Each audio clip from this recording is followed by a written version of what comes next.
Hello, I'm Scott Strauss. On 9/11, I was a New York City police officer assigned to finding survivors buried under the rubble of the World Trade Center. Those were difficult days, but what kept me going was seeing the way Americans joined together in unity. It didn't matter if you were a Democrat or Republican or anything else. For 9/11 this year, now a National Day of Service, let's rekindle that spirit of unity by doing good deeds. Visit 911day.org to learn more. First, they said cigarettes were safe. We know how that turned out. Now, they say they didn't market e-cigarettes to teens? Fact, more than 1 in 4 high school students are vaping, and 80% say their first e-cigarette was flavored. Vaping is harmful to developing brains. The reason we think vaping is safe? Marketing. Same lies, different day. Tell Big Vape to quit lying. First, they said cigarettes were safe. We know how that turned out. Now, they say they didn't market e-cigarettes to teens? Fact, more than 1 in 4 high school students are vaping, and 80% say their first e-cigarette was flavored. Vaping is harmful to developing brains. The reason we think vaping is safe? Marketing. Same lies, different day. Tell Big Vape to quit lying. There's a place to share gossip about the office party fun, and a place to share the story you tell everyone. There's a place to share a laugh about when things went wrong, and a place to share the video of you dancing to your song. There's a place to share spare change, lunch, and your time. But we could all be better at sharing how we're feeling inside. 76% of employees have struggled with at least one issue that affected their mental health. When you share, you're not alone.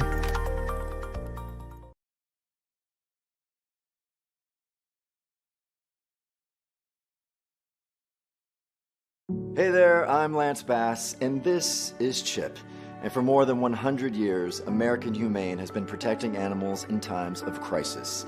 And if you're like me, your pet means the world to you, and you want to keep them safe if disaster strikes. American Humane's first responders are always prepared to rescue animals in danger, but you can also help. To learn more about disaster planning and keeping your animals safe, please visit AmericanHumane.org.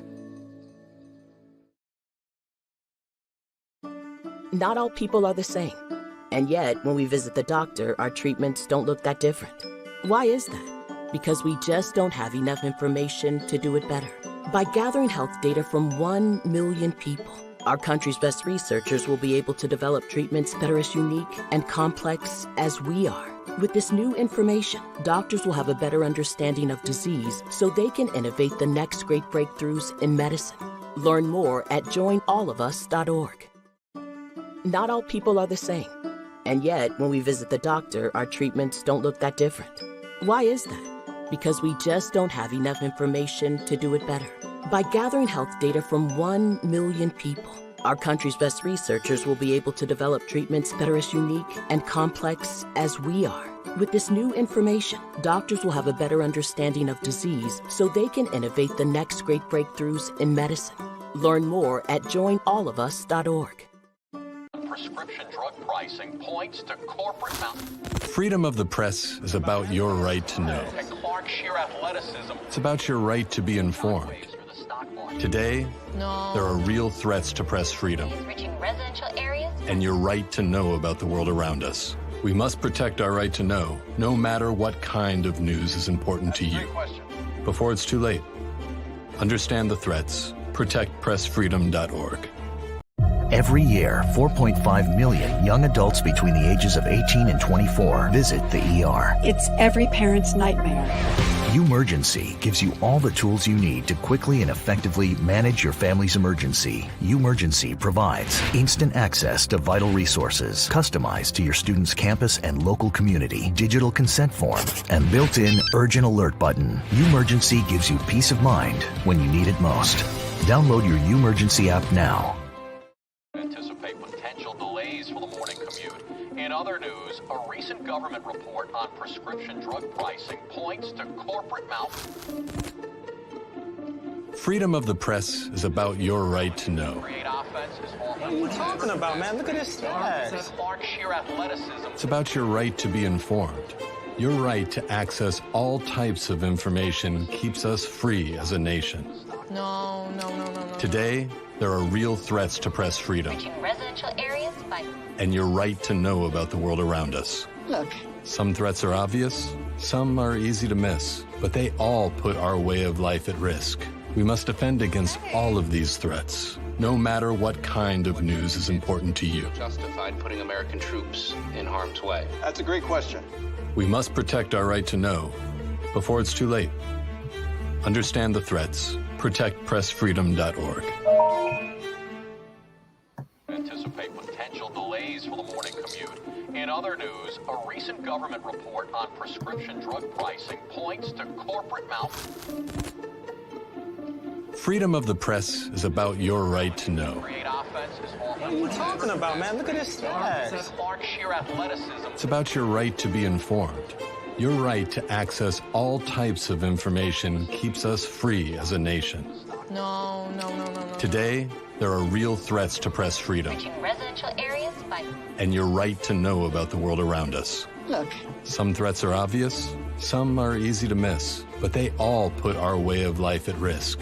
We must defend against all of these threats, no matter what kind of news is important to you. Justified putting American troops in harm's way. that's a great question.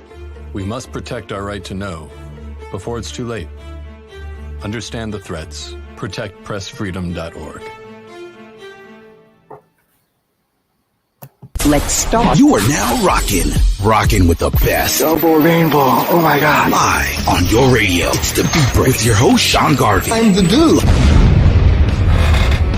Good morning, everyone. Welcome to the Beat Break Morning Show. Good morning.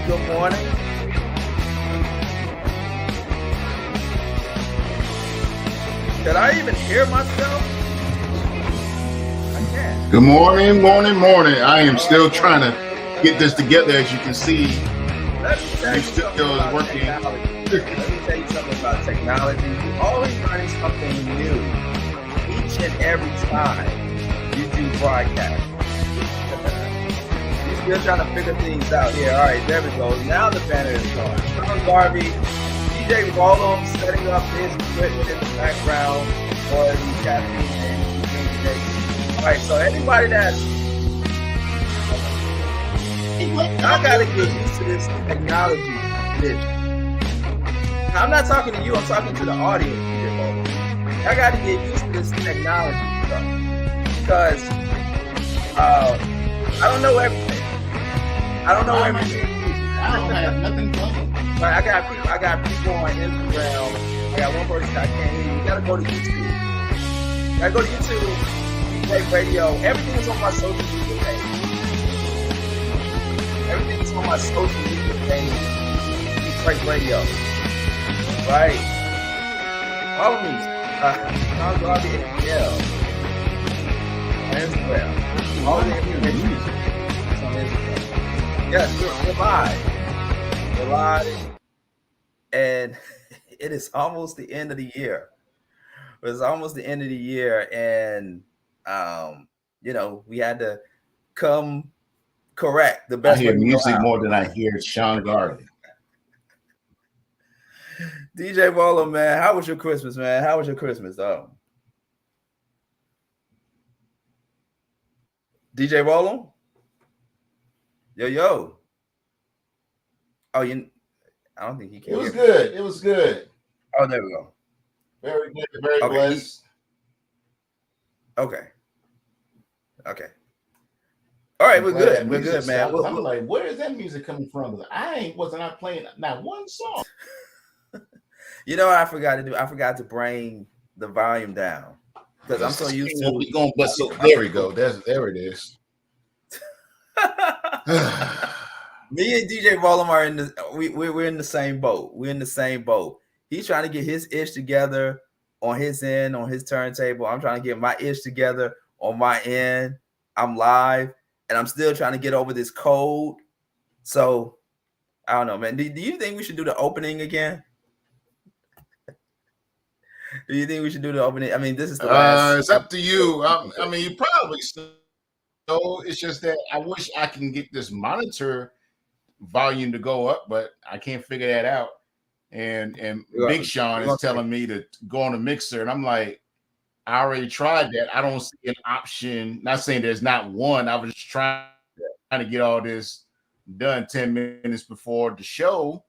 Get on just to get the volume up. Everything else is fine. I know, man. We're gonna figure it out in the new year. We got time. We're gonna figure it out in the new year. You know. Let's do the opening again, man. Let's do the opening. Let's do it again. Let's do it again. Let's start. You are now rocking with the best. Double rainbow. Oh my God. Live on your radio. It's the Beat Break with your host, Sean Garvey. I'm the dude. Good morning, everyone. Good morning. Okay, that sounds a lot better there. Welcome to the Beat Break Morning Show on 87 FM, 101 The Vibe FM, also on YouTube, Beat Break Radio. And on the Flow Television Network. We are live, baby. Live and in living dark skin. Sean Garvey, DJ Rollum in the background, man. Okay. I have a question for Mr. Sean Garvey. You got a question for me already? Before we get into it. Yeah. Can I be on the platform on two different entities, but I'm gonna turn the camera off on my phone so I can at least hear clearly? I mean, you can try. You can try as long as there's no feedback. As long as there's no feedback coming through here. No, I'm not going to have the camera on. I'm gonna make sure the camera is off. I just want to hear. Man, it's too bright. Clearly, it's too bright on my end. I gotta. You know, I got the light. I got the light shining on my dark skin. I got to do something about that. Wait a minute. Did you just add yourself on again, DJ Rollum? Yeah, I did. Yeah, that's that. Yeah, I hear feedback. You can't do it, bro. Dang. Okay, all right. Yeah, man. You got to log back out. You got to log out. Oh, well. I'll have my listening ears very clearly as best I can. Yeah, man. Yeah, we being a little bit janky. Tonight, ladies and gentlemen. But I guess you can blame it on the cold. You can blame it on the flu. You can blame it on the flu. Because that's what I got. Well, it's like cold, flu, corona, all mixed in one. No flu. You just had, you were just kissing too many of soul date females probably and whatnot and got something. Shoot, I wish I was kissing on something. I wish I was kissing on something. You get to kiss every day because you married.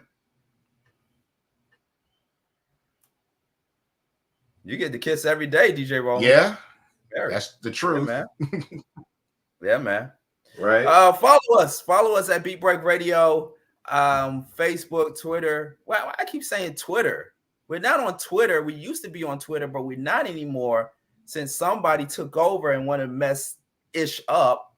But we're going to be back on X. We're going to be on X in 2024.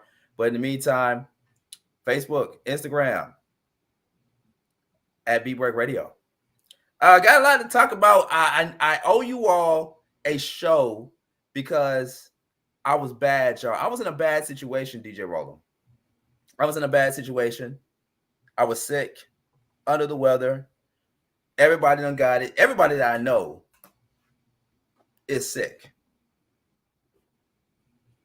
They done caught something. They either caught the cold, the flu, or corona. I didn't.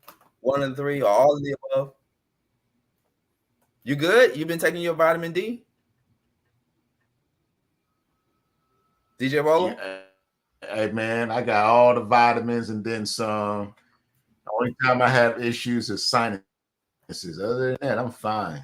But see, that's what happens when you have a wife. See, she looks out for you. No issues. She looks out for you, man. See, I'm not married. I'm still single, so I don't have nobody look after me. I gotta look after myself. And Sean Garvey can even look after himself at times. Just saying. True. Yeah, I think there's a little bit of a lag on DJ Rollum's end. A little bit of a lag. Oh, on the camera or my voice or both? Your internet.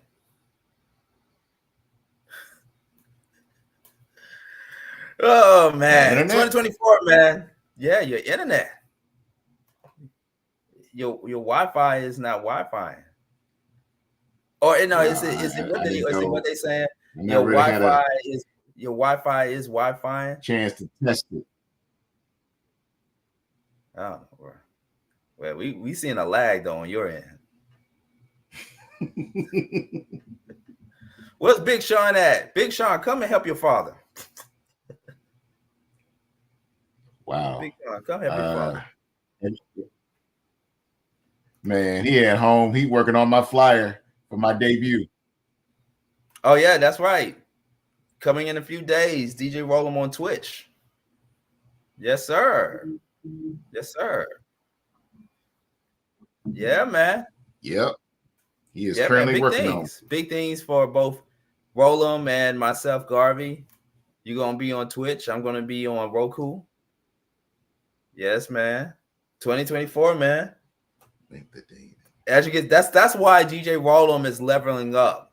That's why you see that big ass turntable on your TV screen right now, because he's leveling up in 2024.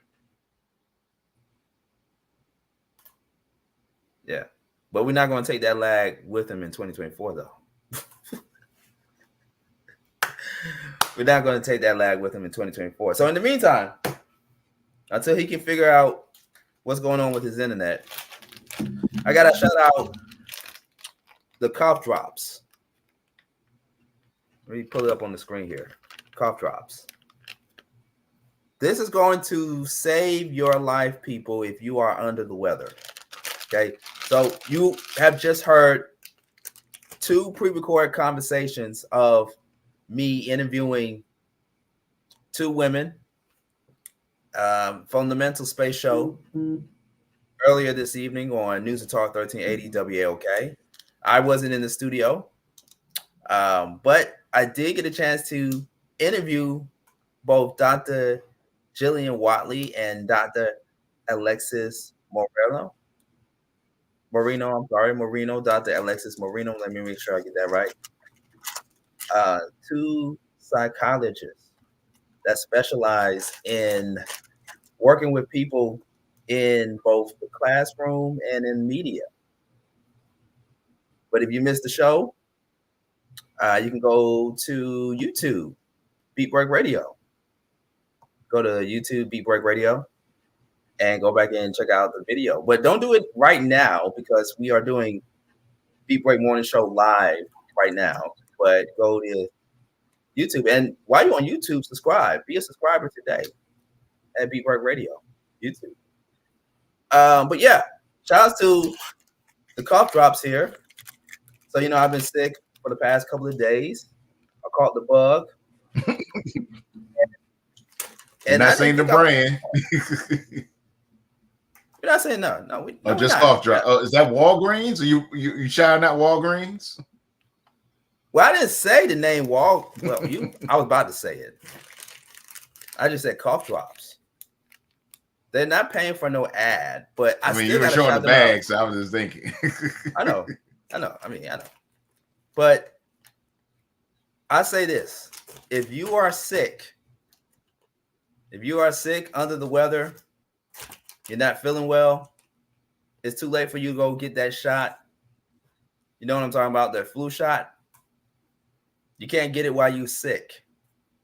But what I will recommend or suggest, no, and, you know, it take as many cough drops as possible each day.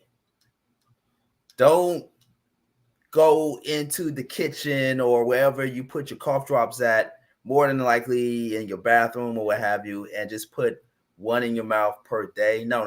You got to take them frequently. Like at least maybe 4 to 5 cough drops per day until you start progressing, until you start feeling like you're getting a little bit better. Because here's the thing. Like I said, you can't get a flu shot while you're sick. You just can't. You just can't. You can't get a flu shot. So take as many cough drops as possible. Drink a lot of water. I definitely recommend herbal syrup. What'd you say about cough syrup? What about cough syrup? Like this, what's that? Disum or Disum? No, I take NyQuil. NyQuil does help. It make you fall asleep very quickly. Oh, you want to be knocked out? Okay. Yeah, you get knocked out. Like Mike Tyson will knock you out. Pow. Definitely knock you out. Right. Exactly. Yeah. But yeah. So NyQuil, cough drops, herbal tea, and vapor rub. And DJ Roland got a wife for that. Vapor rub. Okay. Yeah. Vapor rub. There you go, man. So you're welcome. But disclaimer, I am not a professional licensed doctor. So be very careful when it comes to getting medical advice from me. But these definitely did help me. These definitely did help me. Yeah. Because, man, let me tell you, last night was bananas. Not only that I was sick, my car was sick. So, quick story. I stopped by I stopped by the same store that I got the cough drops from that you see in front of you, right? And I came out of the store, got into the car, and I'm about to drive, like, okay, about to head to the home, about to head to the studio and get ready for the Beat Right Morning Show. Because I was ready, DJ Roland. I went ahead and promoted what the show topics were going to be about and everything. And then as soon as I turned the ignition on, car would not start. Man, I was using so profanity like I was a rapper. Absolutely. So car would not start, ladies and gentlemen. Let's see. It did start. It did start earlier. It did start earlier. I was able to crank up the engine and everything. But what's happening, and this is the first time this situation ever happened. So the situation is that I have to wait 2 to 3 or even 4 hours at a time for the car to be cranked back up. That's a little bit of the cough right there. And so when the car starts cranking up, right, it's drivable. You can still move and everything. But when you turn the ignition off and then you turn it back on, it will not crank. So you got to wait 2 to 4 hours. Maybe not even that long, maybe like 2 to 3 hours for it to crank back up. So what does that tell you? Because I'm not a mechanic. It tells me that it has something to do with the starter. So I got to get my car repaired again. And I just had it repaired. I had the car repaired not too long ago. But I got to go back and get the car repaired again. Yep. That's what happened, ladies and gentlemen. So that's why I couldn't give you all a show last night due to some physical and technical issues. My car was sick and I was sick. I was sick of being sick. So there you have it. But I'm here now. And I think DJ Rollum's internet is sick too. I think DJ Rollum's internet got COVID. Because he's still lagging. I see somebody in the comments saying DJ question mark.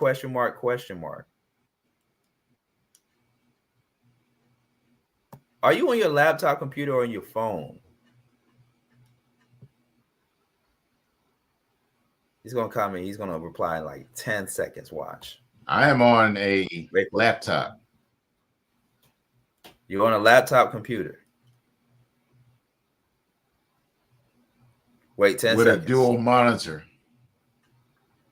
With a dual monitor. Do you turn your dual monitor off? I can. How long? Wait. Now I'm going Geek Squad on you tonight. But this morning, I'm going Geek Squad on you right now, live on the radio. Do you leave your monitor on all day and all night?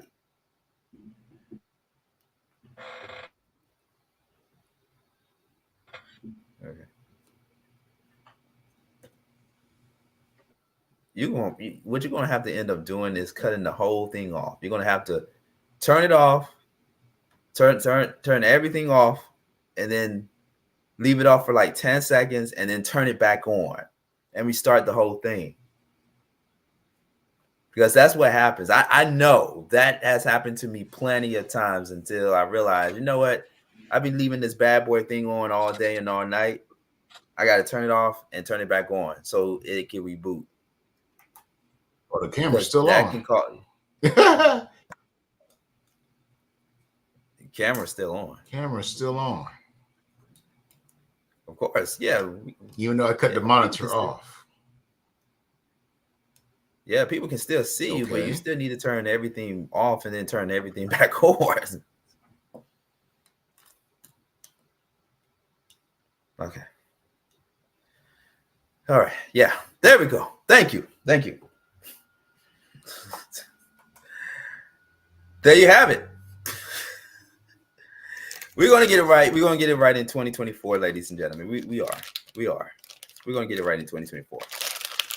All right, the Beat Break Morning Show. Sean Garvey, DJ Roll'em, and you, right here on the Flow Television Network, and on 87 FM, 101 The Vibe FM, Reach One Network. Make sure you check us out on Roku TV, Apple TV, Fire TV, and wherever you get your streaming from. And we're back with DJ Roll'em from another angle. DJ Roll'em, come on. Yes, bro. from another angle.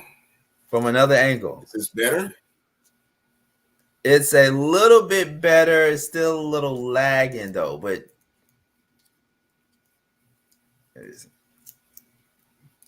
I'm not holding no phone. Okay.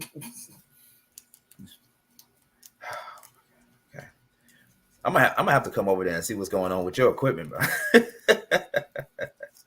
It's just the camera. I mean, everything else, internet-wise, works fine.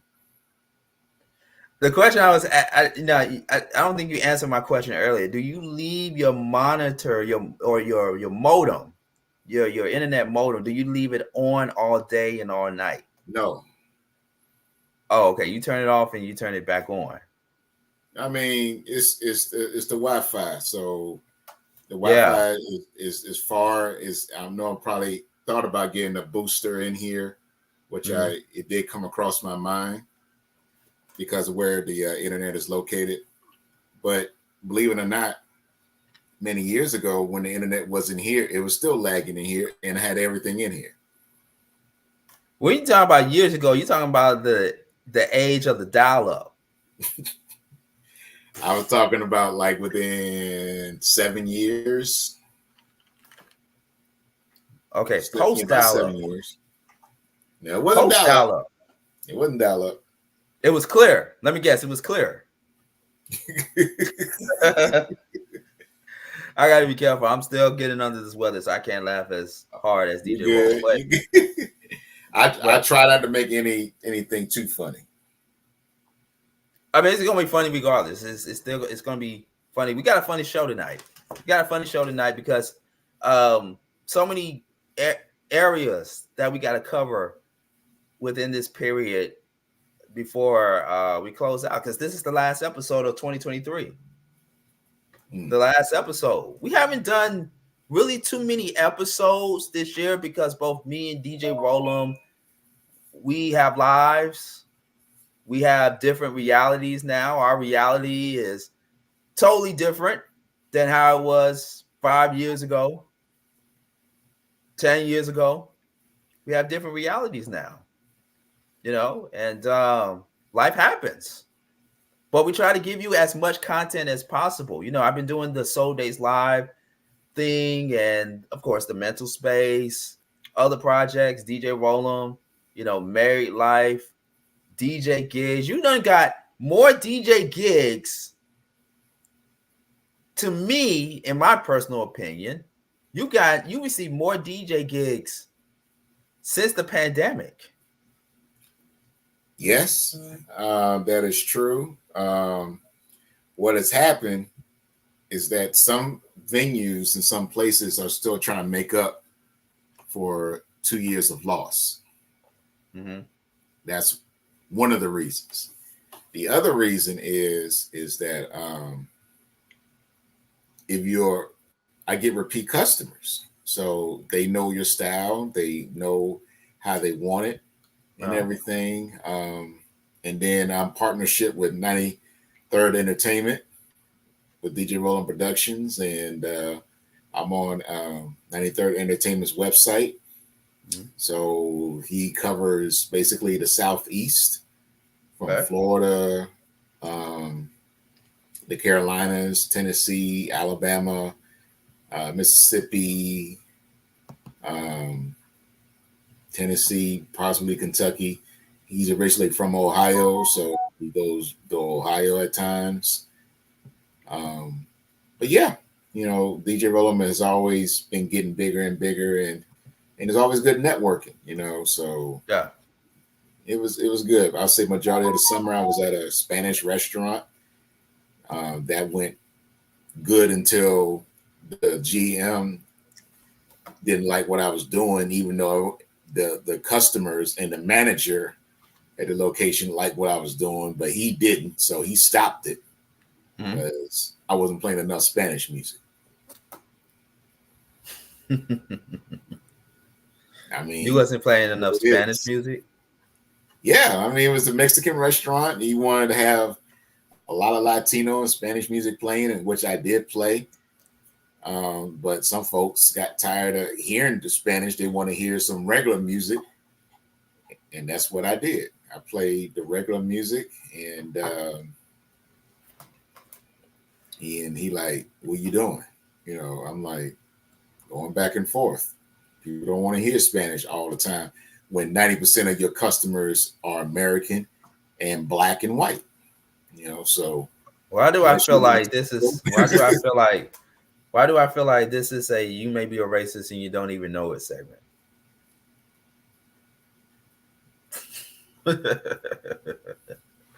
I didn't put it out there. We gotta bring that segment back, man. Just a sidebar note, but I don't know, man. That's a very sticky situation, man. Yeah. Very, very sticky situation. I mean, people want you to play more than just Spanish music, but then when you start playing the Spanish music, the guy come up to you and be like, "What's going on?" Yeah, I mean, I was about to get into my Spanish accent, but well, I mean, I don't want to be canceled, even though I'm already canceled. We did the cancel culture before, so like, my thing is this. Amigo, what you doing? What you doing, senor? Senor, what are you doing? Actually, I had someone sound like that too. I had someone sound just like that. Yeah. I don't know, man. I don't know. I mean, you and these adventures with your DJ adventures, man. We need to have you do a new segment on the morning show, The Adventures of DJ Rollum, where something tends to go wrong at times, but you still put on a great show. You still put on a great show. Even though something goes wrong, even though something tend to occur during these outings that you be at. I don't know. DJ Roland made an owner of a business, a Hispanic, Spanish-based business, angry. Amigo, what are you doing? What are you doing, senor? It's not what I told you to play. I didn't put my foot in your enchilada. Let me stop. DJ Roland. Yes, sir. You ready to get into some topics, man? Yes. Yeah, we got a lot to cover. We got a lot to cover right here on the morning show. We're live, ladies and gentlemen, on all platforms where you get your streaming from. Facebook, Sean Garvey, YouTube, Beat Break Radio. We're going to figure this Instagram out thing too, because it's not getting me any type of notification that we're streaming live on IG. So we've been trying this new thing out where we can go live on Instagram as well too, while we're simulcasting on all the platforms that we've been simulcasting on for quite some time now.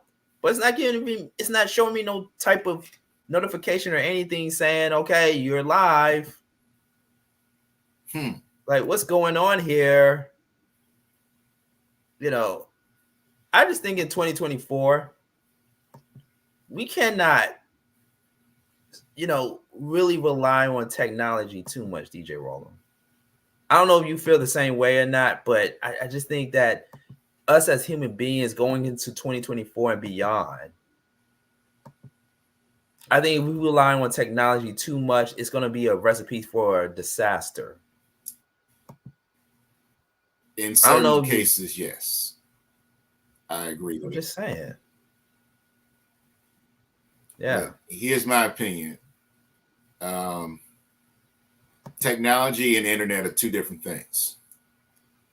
If you run your life totally on internet, something's going to happen. We're in this stage now that technology is ran, but it doesn't have to be run by internet. That's just my opinion. For the DJs that follow me and viewing right now and listening, good and well, your software that you use has to do an update. Okay, do an update. But are you running your show or part of your show off the internet? So I say you shouldn't. Have internet ready for requests that you may not have, which is normally way out of the box. But I feel you. That's why people can still do the vinyl. From the DJ world. I sometimes, believe it or not, miss the rabbit ears on the TVs for the older. I don't miss it at all. I'm gonna be honest with you. I don't miss it at all. You don't miss that at all? I tell those things up. Because hey, you gotta remember, when you're on that digital, that deals with the internet. Yeah, that's true. But we also had cable. Cable ain't going nowhere. Cable is not going nowhere. We had the cable box. Right. We had the cable box. My mom and I, we didn't have much trouble with the cable box, except for, when it stormed or when we had inclement weather at the time. But I remember as a child, I would throw the antenna, the rabbit ears. That's what you call them, antenna, but we call them rabbit ears. I used to throw the antenna to the floor and want to beat the ish up because it was giving me a headache. It wasn't giving me all the channels that I wanted to watch. And I said to myself, look, I can't take it anymore. Like, Mom, we need to get cable. Well, she was like, we can't afford it. Well, can I call my uncle up and see what he can do? Because he was about that life. He was about that life, that free cable. Well, I got you. But here's the thing: it's like how some folks are, and we're in the stage of. I'm not going to get into too much of this topic, but people are tired of Trump. In order, the digital version of TV came from Bush, so he put this in place. He got rid of the rabbit ears. Is it because he decided to, or is it because he had to? Because I feel like a little bit of both. Bush, if I feel like if Bush didn't want to do it, somebody else would have came in and did it. See, you can't stop change. You can't stop change. You can't stop technology. If somebody else was going to put it out there, if he couldn't do it, somebody else will. I'm just saying. Can't stop change. Yeah. I'm just saying. Change is going to happen, It's a matter of if you can adapt to change. Here's the thing. Because people had to get used to the converter box, the digital converter box that came out in 2006. People had to adapt to switching from analog TV to digital. But here's my thing. Who's in the younger stage can't deal with change? Who in the younger stage can't? You say can't or can? Can't deal with change? Right. The elderly people. That's what I said. The younger people can handle the change. The elderly can't. Oh, I thought you asked the question, who in the younger age? Yeah, the younger age can't handle the change. Age group, the what older age generation group? can't handle the change. That's the thing. People, I would say, born. I say every age group cannot handle change. The younger group can change better because that's all they're doing is changing. Yeah. But I mean, but here's the thing, DJ Roland. Here's the thing. Do you think the people in the 1700s could adapt to the change in the 1900s? No. Thank you. There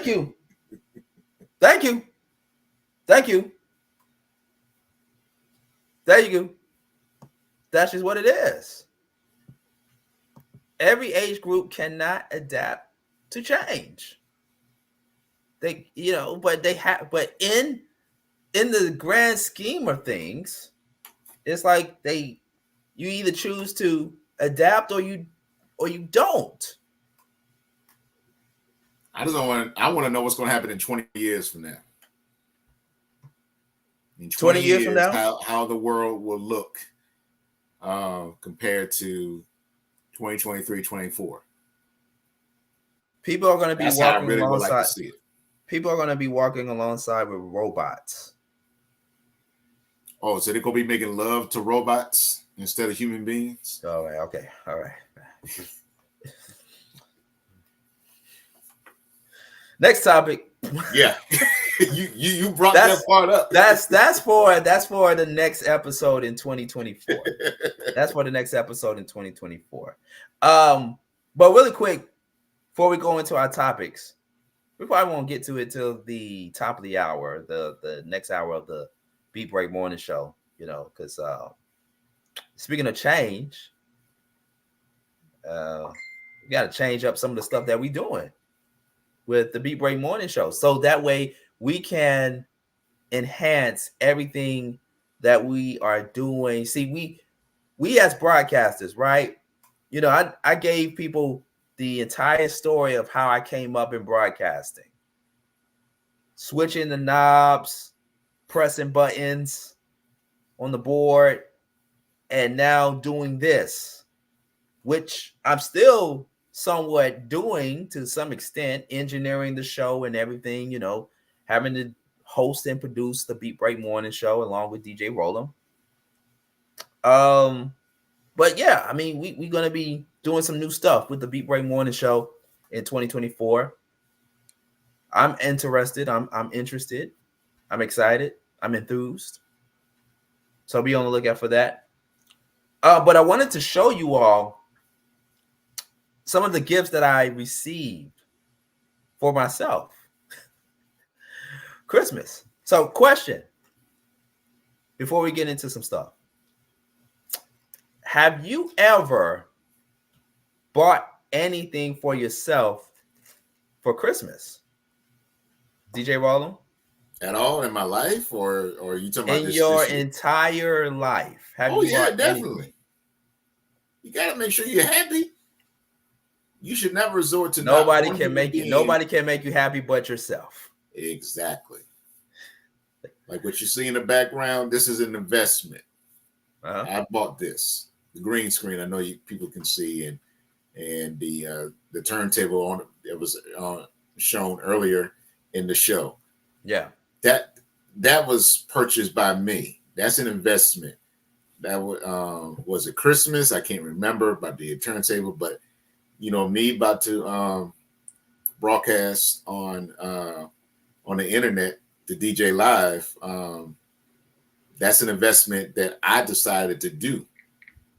So it gives me an opportunity to have our listeners and viewers to hear me and whatnot. Yes, they listen to our show, they view our show and whatnot, but now they can actually see what I actually do.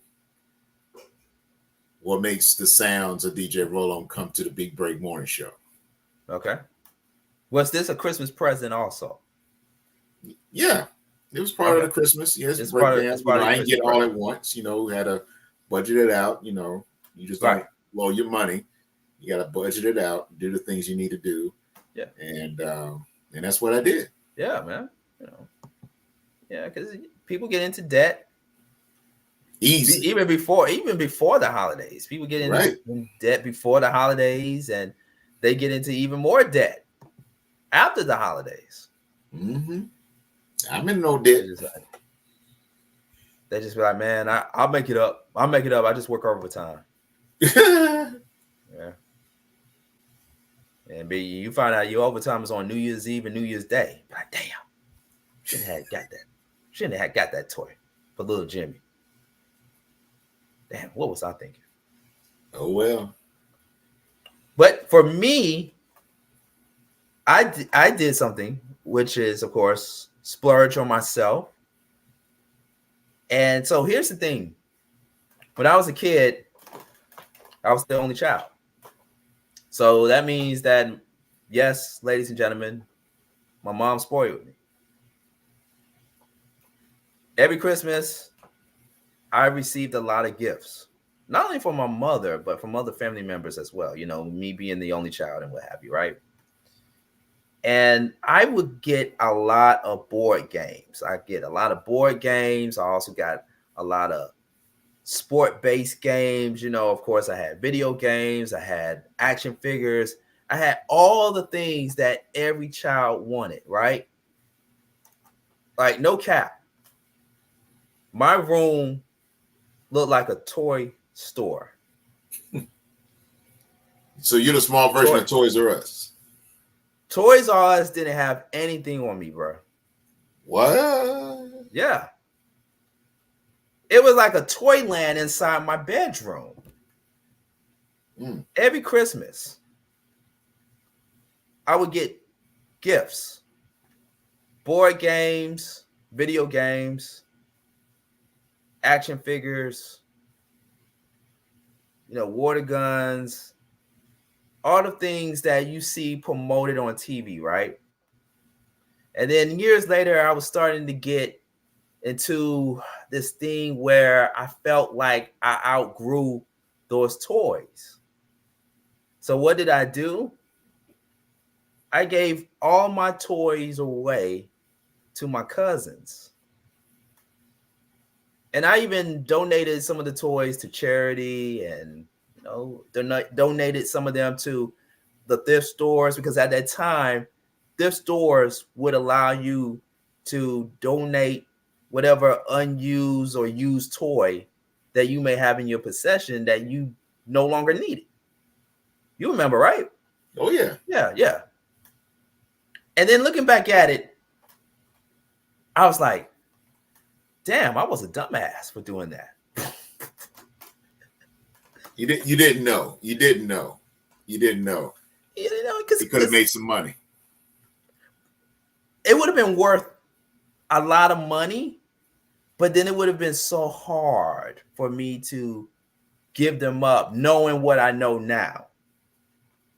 I remember having this toy from Magic Works, and for all my vintage old school people that are like toy fanatics know what I'm talking about. It was one of the toys from Magic Works, which was owned by Milton Bradley at the time. And it was the type of magic trick where you put a skeleton inside of a box and then you shift it to where it looks like the skeleton. How can I explain it? It's like a split where it shows the skeleton has been split open in 3 different patterns. You have to go on YouTube and look it up and see it for yourself. But a David Copperfield kind of game or something. This was Magic Works. It was very popular amongst young kids in the 90s, in the early 90s. Oh, see. You know, that's why I can't relate to that part. But I'm saying you take the skeleton, you put it inside the box, and you split it in 3 ways where it shows the skeleton body, like their parts are split it up in 3 different directions. And then you put it back together, and you take the skeleton out, and the skeleton is back in its usual place. Like the skeleton body is back in its regular place. But then when you put it inside the box and you split it in 3 different patterns, it looked like the entire body has been split all over. Okay. Yeah. It sounds very interesting and whatnot. It sounds like a cool type of toy to have to experiment with magic and whatnot. That might have that's why it's called Magic Works. To get into magic, into the magic field, to see if you want to take it to the next level and actually practice on some other stuff. So yeah, it almost makes you want to be a magician. Or something. Yeah. That was pretty cool. And it was pretty cool, but I was a dumbass for giving that up. And the reason why I said I was a dumbass because it's one of those toys that you can no longer get anymore. Like I saw somewhere on eBay that someone in the United States or someone globally got the last one. How much they paid for it on eBay? I think someone sold it for almost close to $100. Just 100? I thought you may say close to 1,000. Last time I checked, it was like almost close to $100. $100. But they probably had to bring the price down because at that time it was like, okay, I don't know if I want to buy this little magic trick thing for $1,000. Nah. But then somebody brought the price down. This is my speculation. Somebody brought the price down and said, okay, we're just going to give it away for $100. All right. I pay for it, $100. Okay. Sold to the person willing to buy it for $100. For Benji. Okay. All right. For a Benji. Yes. So the last one. Damn it. Yeah. But there's a few toys that are no longer in the market anymore. Right? Because they don't make those kind of toys anymore, DJ Rollum. This was like in the 90s. Right? But I will tell you what is still out there in the market. And I'm going to throw out some names. Okay. Now, of course, Scrabble. Oh, that's a forever game. That is a forever game. That indeed it is. America's favorite. Right? No, Scrabble. I wouldn't say America's favorite. You don't think that's America's favorite game? What is it? I would say Monopoly is America's favorite game. Monopoly? Maybe that's second to one. We have Scrabble, Monopoly. I never did like Monopoly. I never did. I mean, the game looked very fascinating. I love Monopoly. Maybe because I lost a lot to my cousin Jenna. Shout out to my cousin Jenna.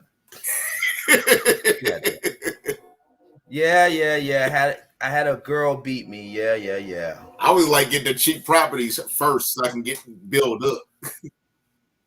But I will say, I will give props. Oh, wow. I will give props to Monopoly because it taught you about economics. It really did teach you about economics, financial literacy in that game. And I didn't know that as a kid. I was just like, okay, it's this little white man with this big ass mustache, prancing around the board game, and I'm just collecting money, and it has this go to jail thing or whatever. I mean, looking at it in hindsight, DJ Rollins, it might have been a little bit racist. Monopoly. Possibly. Maybe, possibly. A little white man with a big ass mustache and this go to jail thing on the board game, and I'm a black guy playing it. I mean, I don't know. I'm sorry. I'm in my Hotep moment. My bad. But I don't know. You know me as a kid. I'm not going to get political on that game. I just know what the purpose I enjoyed it for. I mean, I'm not disagreeing with you if you want to get into a more of a symbolism about it. But as for me, I just want to get the cheapest properties and get as much daggone money I possibly can, because you got to pass my property in order to go anywhere else. All right. Well, you I can wasn't see what interested DJ in won't. paying $400 or $1,000 for a boardwalk. I wanted to get Baltic Avenue. Yeah. Now you can see why DJ Rollins' mindset is the way that it is. There you go. All right. So I said Scrabble. You said Monopoly. What about Mousetrap? What? Mousetrap. Mousetrap. I heard of it. I can't remember playing it. Mousetrap. Forbidden Bridge. I know you all may thought I was going to mention board games like Candyland, The Game of Life, Clue. Yeah, I like Clue. If you're into that whole mystery thing. Mm-hmm. But let me let you all know what I got, because we're at the top of the hour. But let me know. Let me show you what I got for Christmas. Mm-hmm. So here's what I got. Here are some of the things that I got for Christmas. I got this right here. Let me see if I can get the camera to show right here. Okay, boom. All right, so there you go. All right, so you remember the basketball game Hot Shot, which was also from Milton Bradley. I was a Milton Bradley type of person. It was like this beef going on between Milton Bradley and Parker Brothers, but that's a whole different conversation. Right. This is kind of like a different makeup of Hot Shot, but this includes 2 players as opposed to 1. So that's what I got. It's pretty much like a face-off basketball game that I got. Is LeBron James on there? No, LeBron James' face is not on here. It's not on there. But I should put my face on there. So I got that. And then I got this also too. Bam. Scrabble. Yep. There you go. I like one thing about Scrabble, it does increases your vocabulary to a certain degree. Yeah, to a certain degree, because it didn't help me in that department. It didn't help me in that department. I'll tell you that right now. Now that's not it. That's not what else I got. Now I didn't mention this. Oh yeah. See? Yeah. Connect 4. Connect 4. Oh, they really changed it. It's not yellow anymore. No, it's yellow. It's still yellow because the box like it's is blue. Like the no, it's yellow and red. It's yellow and red. It's yellow and red. Oh, okay. Yeah. But yeah, I got the updated version of Connect 4 where you turn it around and all that. But I like the old version better. I like the old version better. But yeah, that's it. Got the Connect 4. Now these remember, are gifts that you bought, or these are some gifts that someone actually bought for you? Now, some of them I got from my mom. The others I got for myself.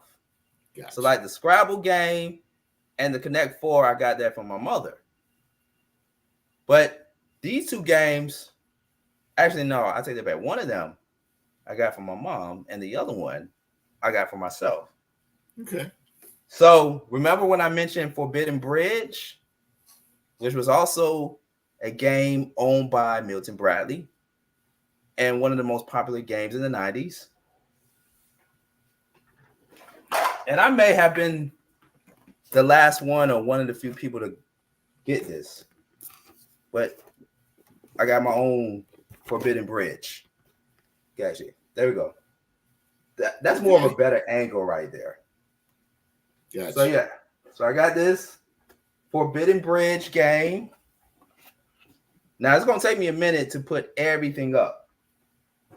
It's gonna take me a minute, DJ Roland, because it's not like it was when I was younger. Right. All right. Now I got a few other things, but I'm not gonna be able to show everything on the Beat Break Morning Show. But one more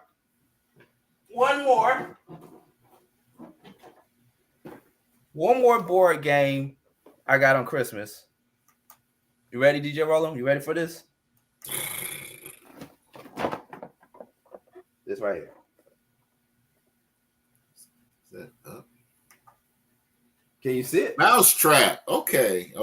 Mousetrap. Remember you saying it. I just had to see it. Now I kind of remember what it is. Excuse me. I know what it is now. Yeah. Yes. Mousetrap. You can see on the back. Those are some of the games that I got for Christmas. Now, all those things took me back to memory lane as a kid. It really did. And I was just so happy, DJ Roland, that they still had these games in the market. Because remember, some of the games that they had for us in the 90s, they don't make anymore. But they still have these kind of games out here in the market. And I was like, man, I miss being a kid. Here's the thing. That's great that they have them, even in 2023. But what does the younger generation? I'm looking at Sean and the younger, my big Sean, generation and younger. Right. Will they appreciate those type of games? Do they even know that these type of games exist, though? Some of them do, depending on how their parents raised them or raising them. Yeah. Some of them do, but a lot of them, nope. Yeah. I would say nope. A lot of them. No. No. Because everything is not a PS4 or PS5 and Nintendo Switch and all that. Everything is not done like that. You know, everything is not a game that you play on the TV. All the games are on phones now. On phones, yeah. Yeah. That's their Christmas present. You know, their Christmas present is a new phone, a new iPhone. Yeah, new phone, right. You no know, job, but they got the latest iPhone. No job. Or they got a new car. Saying. They got a new car. Please. I didn't get my first car until I was. So I guess those parents are ready for their insurance then, right? Ready to pay that extra $300 on their insurance because you know they can't afford it on their own. because they're under the age of 25. So you won't get. But see, they didn't have it. They didn't have it like us though. They didn't have it like us though. Growing up, they didn't. They didn't have it like us growing up. Nah. They missed out. Now, as you all saw moments ago, this Mousetrap board game that I have in front of me. Imagine if some makers did a remix on this board game, maybe a remake of it, and instead of calling it Mousetrap, they call it In the Trap. Or instead of Mousetrap, House Trap.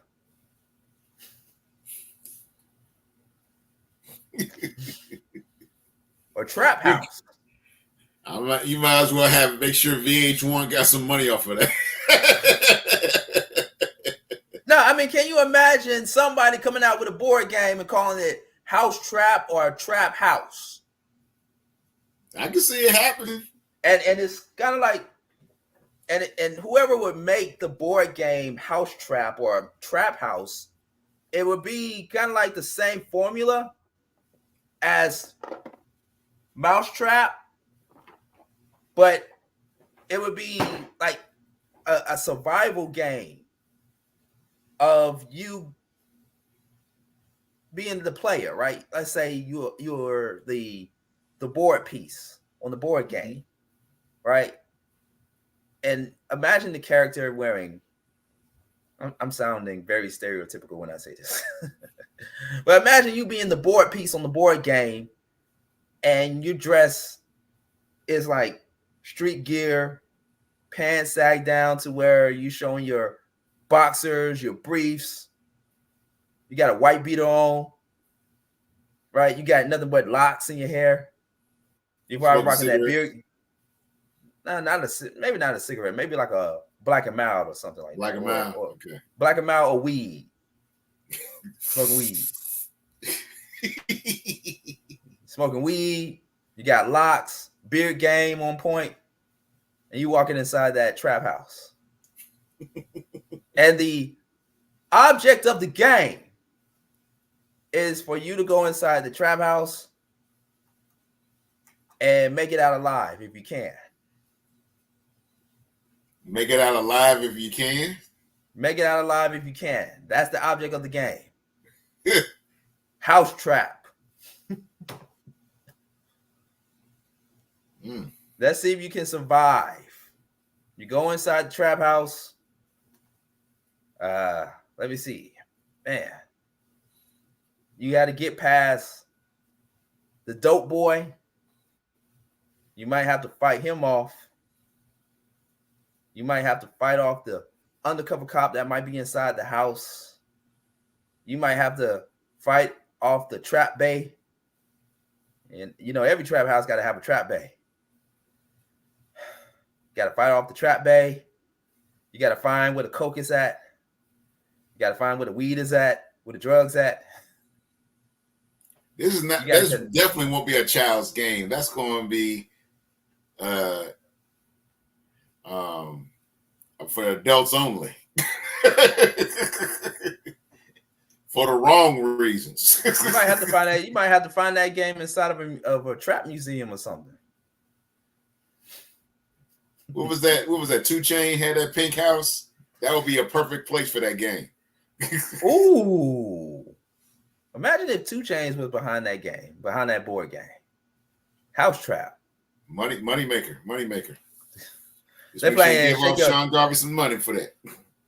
They're playing Shake Your Money Maker in the background. Nothing but trap music in the background as you playing the game. I mean, just imagine it. You know, you finding off Trap Bay, you finding off the dope boys, you finding off the DA, the DEA, the undercover cop inside that trap house. You're trying to collect as many guns as possible. You're trying to collect as many drugs as possible.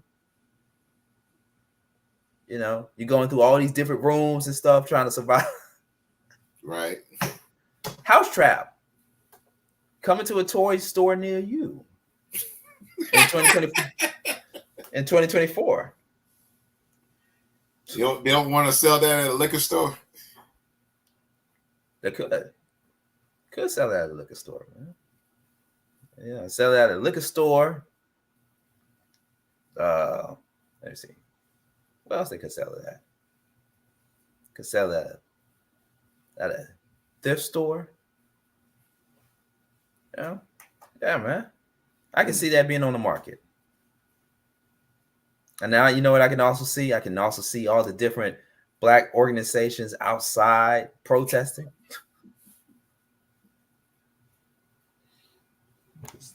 This is what they're selling to the babies.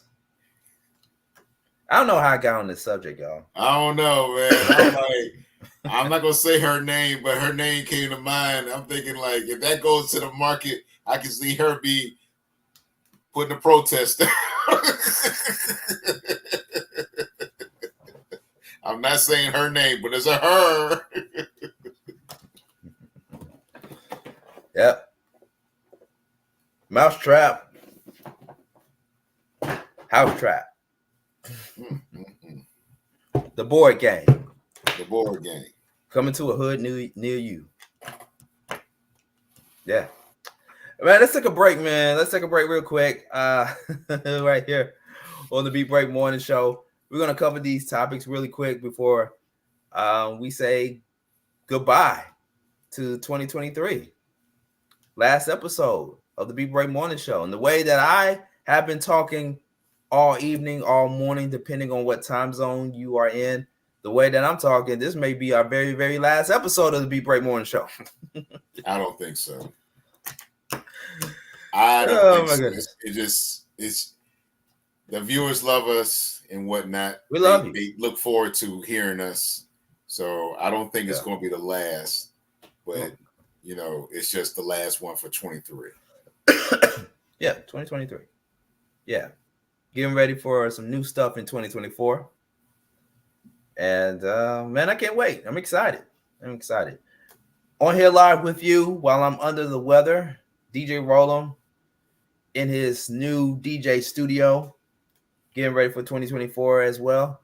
We're going to take a break. We're going to talk about this Taraji P. Henson outcry, this KRS-One response to the 50th anniversary hip hop Grammys, Jonathan Majors. I mean, pretty much just Black entertainers. Talk about Black excellence at its finest, sarcastically speaking. You said the key word, sarcastically speaking. Sarcastically. I mean, this is if this ain't Black excellence, I don't know what is. Right. I don't know what is. So we're going to get into that when we come back from break. This is the Beat Break Morning Show. Make sure to follow us at Beat Break Radio on Instagram, Facebook, and soon to be X. All right. Beat Break Morning Show. We will be right back after these messages. And then a word from our sponsor.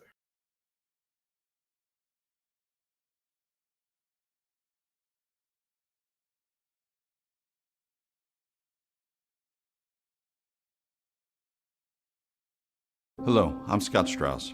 On 9/11, I was a New York City police officer assigned to finding survivors buried under the rubble of the World Trade Center. Those were difficult days, but what kept me going was seeing the way Americans joined together in unity. It didn't matter if you were a Democrat or a Republican or anything else. For 9/11 this year, now a National Day of Service, let's rekindle that spirit of unity by doing good deeds. Visit 911day.org to learn more. First, they said cigarettes were safe. We know how that turned out. Now, they say they didn't market e-cigarettes to teens.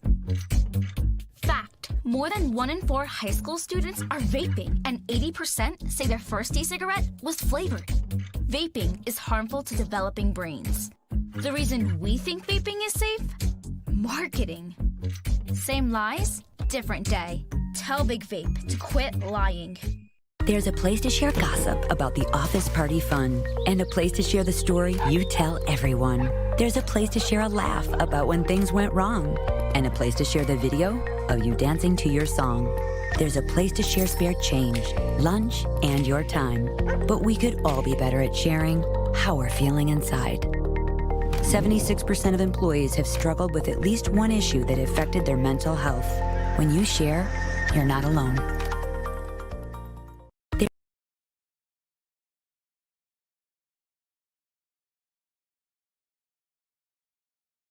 Hey there, I'm Lance Bass, and this is Chip. And for more than 100 years, American Humane has been protecting animals in times of crisis. And if you're like me, your pet means the world to you, and you want to keep them safe if disaster strikes. American Humane's first responders are always prepared to rescue animals in danger, but you can also help. To learn more about disaster planning and keeping your animals safe, please visit AmericanHumane.org. Not all people are the same. And yet, when we visit the doctor, our treatments don't look that different. Why is that? Because we just don't have enough information to do it better. By gathering health data from 1 million people, our country's best researchers will be able to develop treatments that are as unique and complex as we are. With this new information, doctors will have a better understanding of disease so they can innovate the next great breakthroughs in medicine. Learn more at joinallofus.org.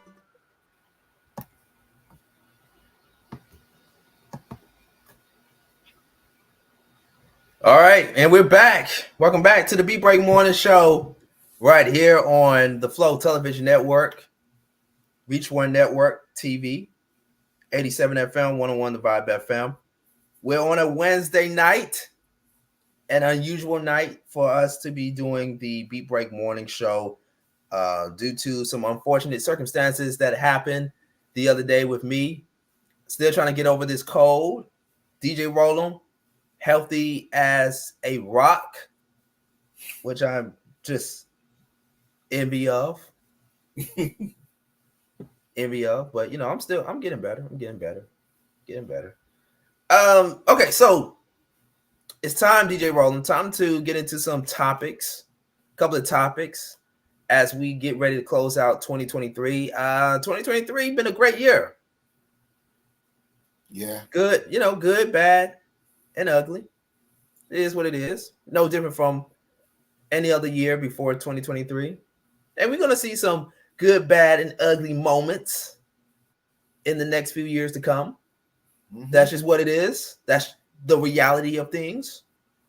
But a few things I felt like we had to cover, though, because I want to offer, and along with you too, DJ Rollum, I want to offer a different kind of insight, a different kind of perspective that nobody isn't talking about or didn't get a chance to talk about. But, that's why we have the platform that we have right here, the Beat Break Morning Show, because, we tend to give our perspectives and insight on things as well pertaining to pop culture. And, of course, we only have a few days left as we continue to celebrate 50 years of hip hop, which the Beat Break Morning Show was founded on. It was founded on hip hop. And on New Year's Eve and New Year's Day, we're going to be doing an all marathon of the Beat Break Morning Show all day, New Year's Eve and New Year's Day, because we want to continue to commemorate hip hop, and we're going to always commemorate hip hop 365 days a year. But we'll get into the KRS-One response and MC Shan response to hip hop Grammys. Get DJ Rollum's perspective and my perspective on it. But let's first talk about Taraji P. Henson, DJ Rollum. Now, of course, Taraji P. Henson was on our show once upon a time. On the Beat Break Morning Show, she was promoting From the Rough, which was an independent film years ago. And she played a golf coach for an all-boys golf team based on a true story. I had the pleasure of interviewing Taraji P. Henson.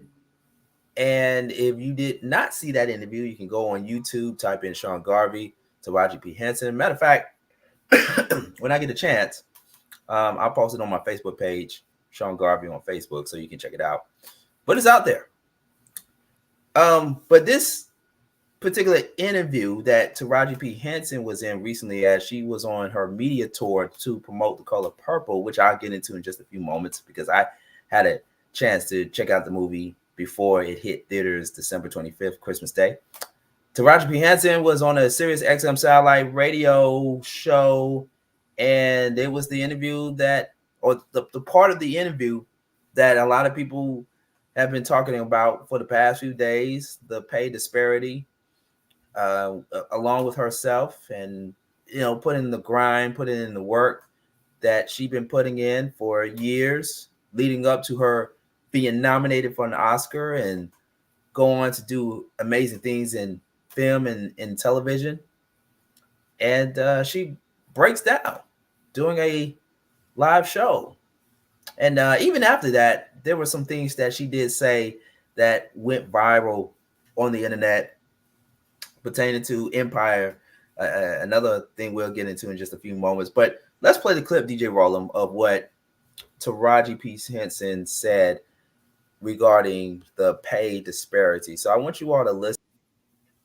Did I just remove myself? I'm sorry. I meant to take myself off camera real quick. Have you all listen to it just in case you've been sleeping under a rock and you didn't get wind of what she said. But let's play the clip and get your thoughts.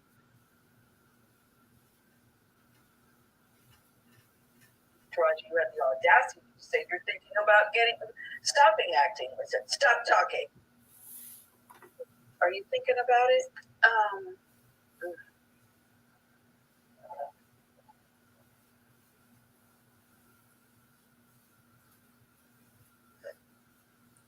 I'm just tired of working so hard, being gracious at what I do, getting paid a fraction of the cost. I'm tired of hearing my sisters say the same thing over and over. I get tired. I hear people go, you work a lot. I have to. The math ain't mathing. And when you start working a lot, you have a team. Big bills come with what we do. We don't do this alone. The fact that we're up is a whole entire team behind us. Yeah. They have to get paid. So when you hear someone saying, oh, such and such made $10 million, no, that's not that didn't make it to their account. Know that off the top, Uncle Sam is getting 50%. Okay? So do the math. Now we have $5 million.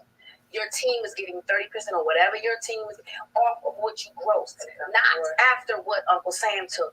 Now do the math. So I'm only human, and it seems every time I do something and I break another glass ceiling, when it's time to renegotiate, I'm at the bottom again, like I never did what I just. I'm tired. I get that. All right. Taraji says she's tired. She says she's tired. And she also said that the math isn't mathing. Yeah. Man. She had a whole lot to say. In her commentary, the possibility, because it's fair to say, DJ Roland, the possibility, because we don't know what Taraji P. Henson's next move is going to be after The Color Purple. Some people say, oh, I'm done with my rap career. I'm done doing music. And then a year or two later, they drop a new album. It happens. Right. You tell the public, you tell the people, you tell your fans, hey, I'm retiring. I'm done. But then a year or two later, you back. Like, you never went anywhere. And it could be a number of reasons. But in Taraji P. Henson's case, it's because she's not getting paid enough to be in these box office films. And, Roland, he said, please. DJ Roland said, please do explain. Okay. Taraji P. Henson has been in this game practically 20 years or more. I'm just saying 20 as a minimum, because we go way back to the one she did with Tyrese. That was Baby Boy. Yeah. Baby Boy, which was her breakout role. Yeah. Yeah. It was 20 years ago and whatnot. And move up. Was it 20 years ago? It was in the 90s. No. Baby Boy came out, I want to say Baby Boy came out in 2000. Okay, we're in 23, 20 years. 20 years. Okay. Give or take 20 years. And then in the teens of 2000, she did the series Empire. You know, so she's been in many other roles besides the current one, Color Purple, and some other roles. I can't think of the names of it. Well, let's be clear though. Let's be clear. I mean, has it really been 20 years or 20 years for her taking on major projects? Because okay, not major projects. No. Okay. But she's been in the game. That's what I was saying. She's been in the game for 20 years. She has grown into it. Has gotten more serious, more serious type of roles and whatnot. Okay. She does deserve the check, because if you look at her white counterparts, when they broke out, they got paid probably within their first or second movie, less than 5 years in the game. Why does she got to be different? Why does any other actress or actor need to be different and whatnot? Because and everybody knows about Taraji P. Henson. This is nothing brand new. She's not new to the game. She's done her thing. She paid her price, and I had to bring her up. But that's what Monique said years ago. I think the delivery of Monique got her in trouble. She was saying the right stuff. It's just her delivery about it. Taraji P. Henson just came out doing a interview, and it felt in her heart that she had to put it out there. So she definitely deserves it, and stop getting these low ball prices on big time roles and whatnot. And just because her white counterparts are getting 10 times more than what she's getting after the taxes and the crew, blah, blah, blah, and all that stuff, why can't she get a piece of the pie? And a lot of black actors, and not just black, any colored actors, get that type of pay, and think like, okay, this is what you get, this is what you deserve, and whatnot. That, I mean, I look at Tyler Perry. Tyler Perry has opened up a lot of avenues for black actors that a lot of white companies would not do. So, I mean, I still see on Instagram, even though it's like 2 or 3 years old, Tyler Perry paid Cicely Tyson $1 million for a small role to say thank you for what she has done in this industry. He did it.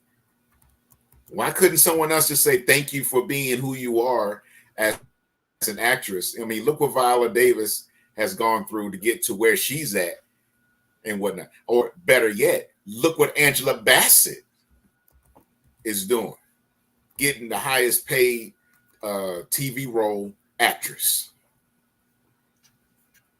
So they deserve it, and the money's there. They just need to stop BSing around and actually deliver what they're supposed to deliver, and stop BSing about it just because who their white counterparts are.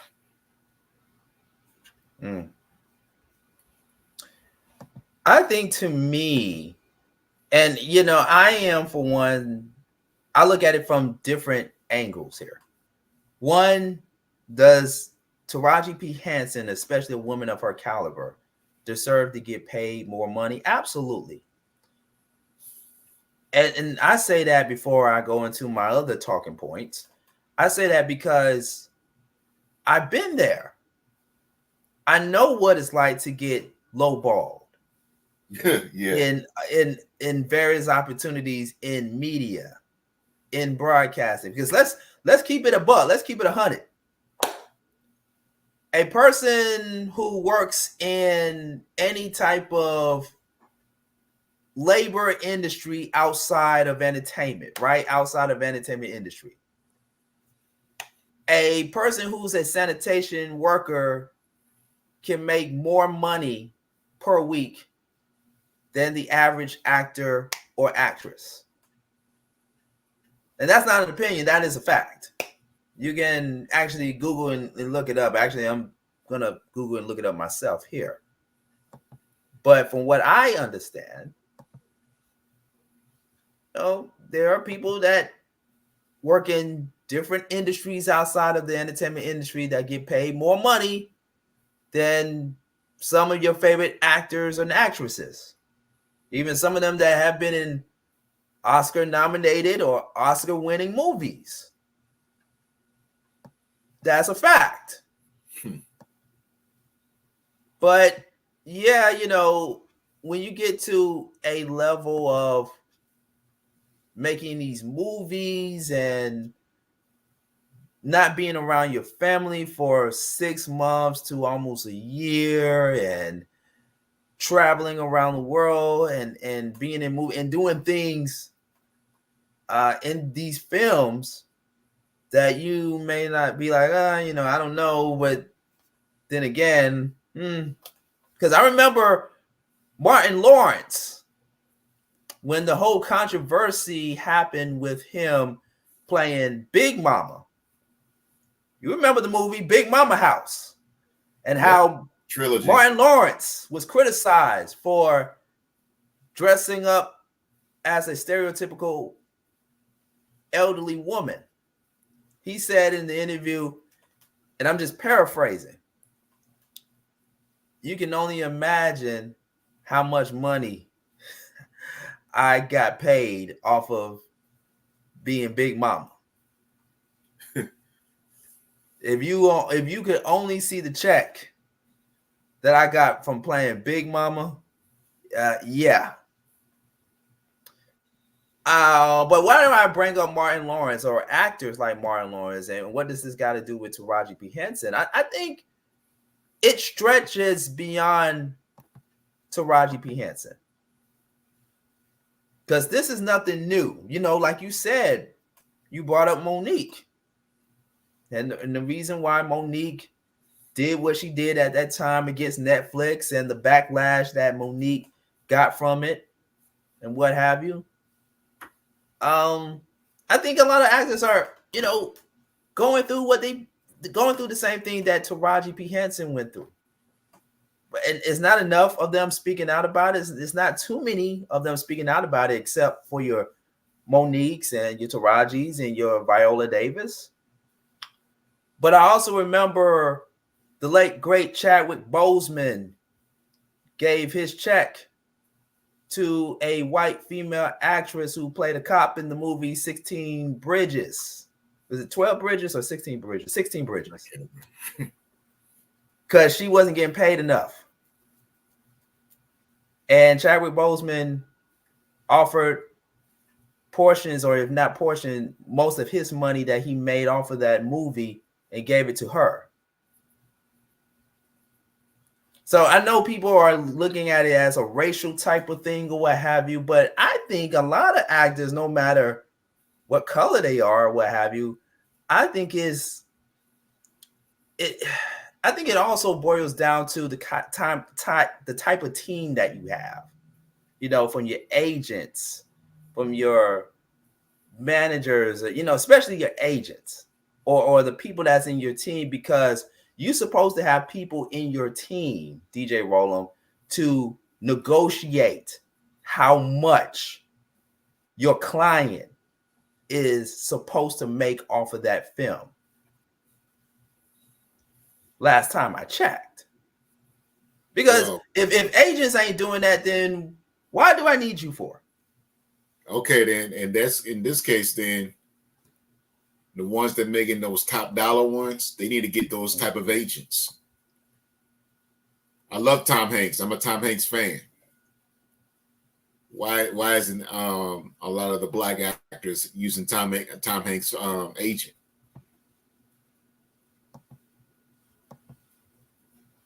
Neil DiCaprio, get his agent. Leonardo DiCaprio, yes. Yeah, get his agent. I may say his name wrong. Sorry. Get his agent. The ones making top dollar. Why not black actors having those same agents? It's like, okay, I know it's still sidebar, but it's still in the same scenario. I got to go on the sports real quick, and I'll go back to what we're talking about. Sure. Jalen Hurts has a rookie agent, black female, got him at that time the highest paid contract for a quarterback. First time. That was by luck, and she knew the game and did what she had to do.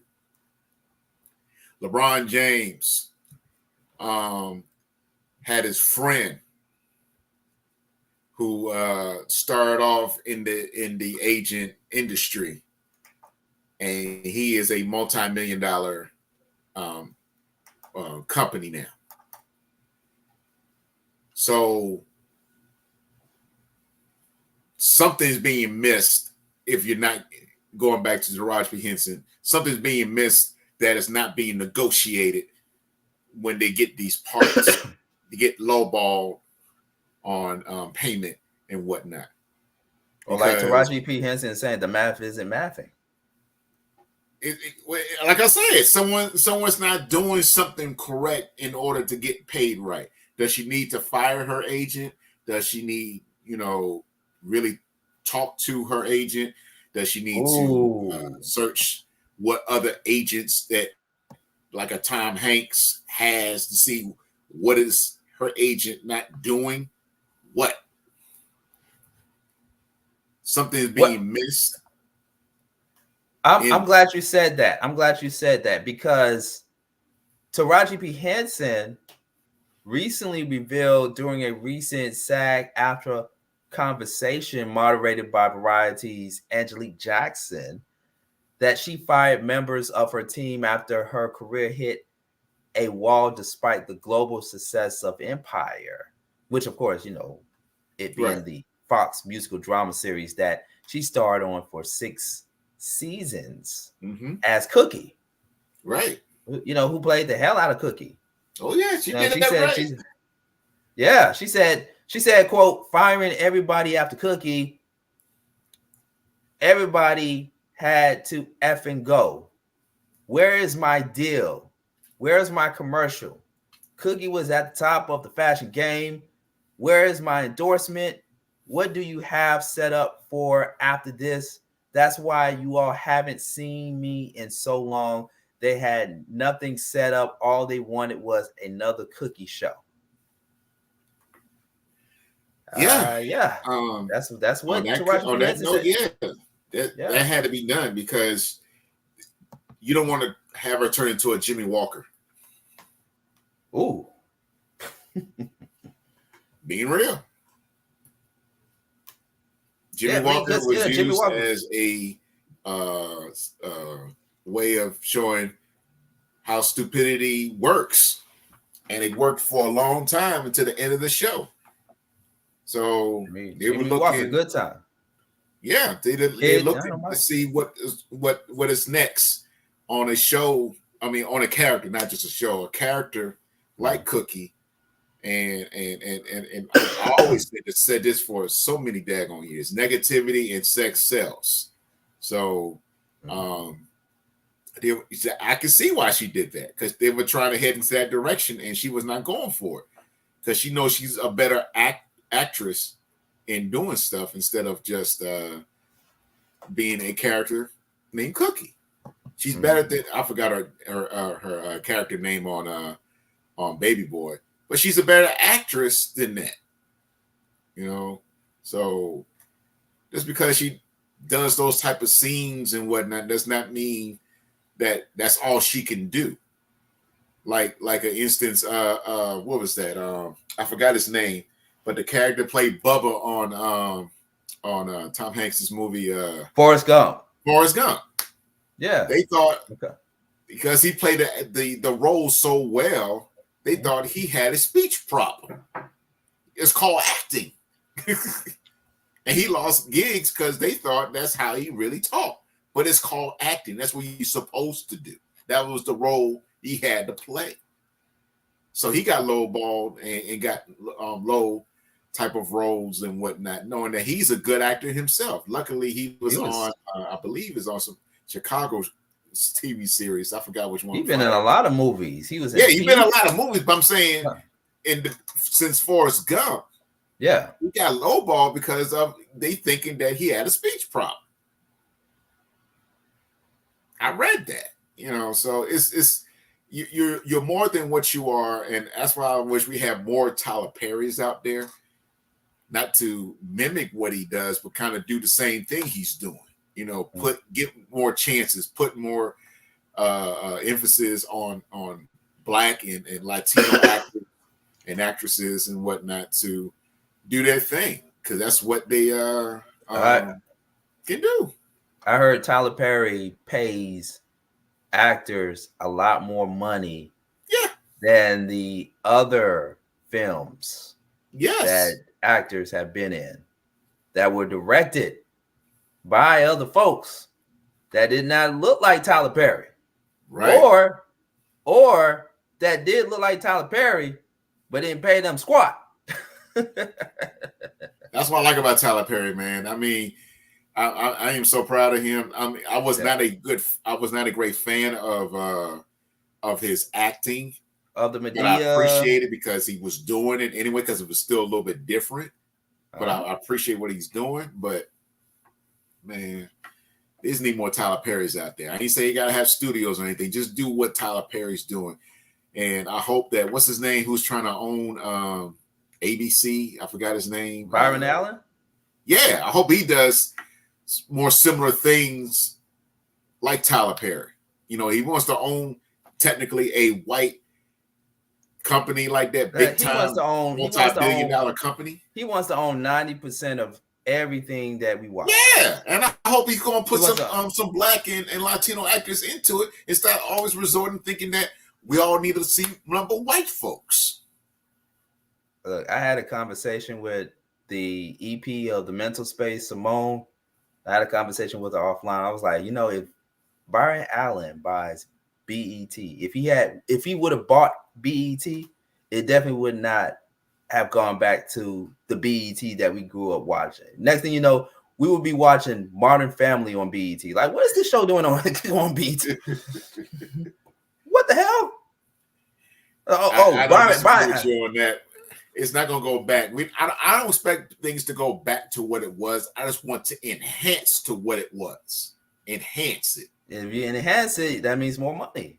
Yeah, I'm not saying bring Donnie Simpson back and doing Video Soul the 21st. Well, no, he already does. He already does that. It's on Tubi. It's not on. It's on. Yeah, Tubi. I mean, I'm just saying in general. Enhance what we used to watch and whatnot. And put more money. I think, to me personally, a show like the Wonder Years, the Black version and whatnot, I think that show should have lasted and whatnot. That show should have lasted, and it didn't, because it was if a lot of white folks don't watch you, it ain't going to survive, and that's the sad part. Yeah. Back to Taraji P. Henson for a quick moment before we switch gears. How do you think the other actors reacted? We just going off of speculation. How do you think that other actors from The Color Purple felt about Taraji P. Henson's comment on that? Of course, it went all over the internet as well regarding her and Oprah Winfrey and somehow having somewhat of a beef between them because of what Taraji said in the interview regarding her not getting paid enough and almost turning the opportunity down to appear in The Color Purple because of the pay and stuff like that. I think Taraji and Oprah had a behind the scenes, behind the doors conversation. But I don't think there's no beef though. Probably so. You know, Oprah went through her trials and tribulations herself. You know, starting her talk show in Chicago, and then it went nationwide and all that stuff. And during those times, that's when she was in The Color Purple, when she was in the beginning stages of her talk show. So it all depends on who's backing you up. And you know, Oprah gets semi backlash or half and half backlash because she's a billionaire. Because she's a billionaire. Yes, because she's a billionaire, and some people think she's not doing enough and whatnot. I'm not saying I'm in between. You know, I'm okay. I'm not a hating on Oprah because I know where she came from and whatnot, and to what she is now. And I understand how Tyler Perry, like I said, I wasn't a true fan of him, and he look where he is at now and whatnot. Taraji P. Henson is saying something that needs to be more recognized. It's just the thing about it is it's the truth, and I know it's always they always treat women, no matter what color, normally. Lesser than a man in dealing with money. And that's sad. It's never going to be, you know, in some people's eyes, it's never going to let women be totally equal on doing the same things that men do.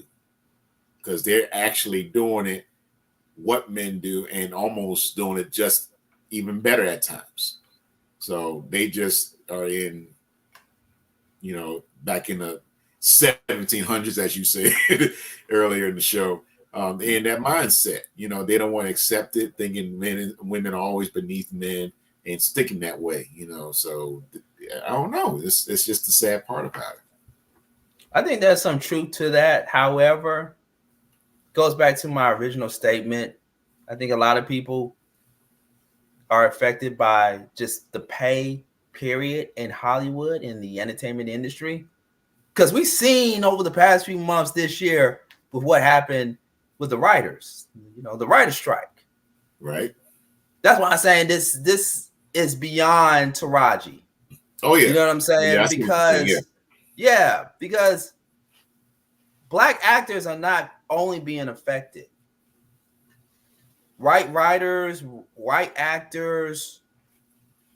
Yeah, you know, Tom Hanks, Leonardo DiCaprio, they're in a different caliber. They're in a different classroom. Yeah.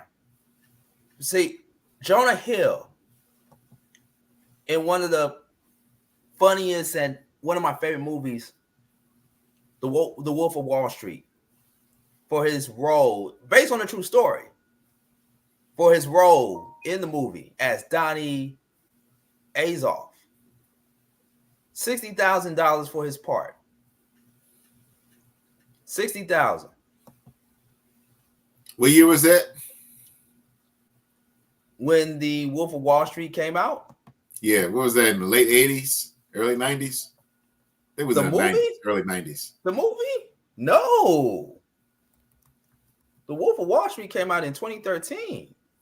Okay. You're talking about, but the real life story happened in the 80s. Okay, all right. But the movie itself came out in 2013. Okay. Well, I don't know. I mean, it's just this goes beyond Taraji. And once again, I still stand behind women of color, like a Monique, like a Taraji, to get paid more money. But we gotta also think about the others. We gotta also think about the others that are facing and still facing pay disparity. Because think about it. Let's stay on The Color Purple. Let's stay on The Color Purple, because I did get a chance to see it, right? And I went to go see the movie, the updated version of it. I went for the acting. When I saw the preview and saw who all was going to be in the movie and everything, I didn't really care too much for the storyline, even though there were some hidden gems in that film that I saw. I went for the acting because I knew actresses and actors and talent like Fantasia Barrino and Corey Hawkins and Coleman Domingo and Danielle Brooks and Taraji and all of them. I knew they were going to bring it. But question is, how much did the others get paid?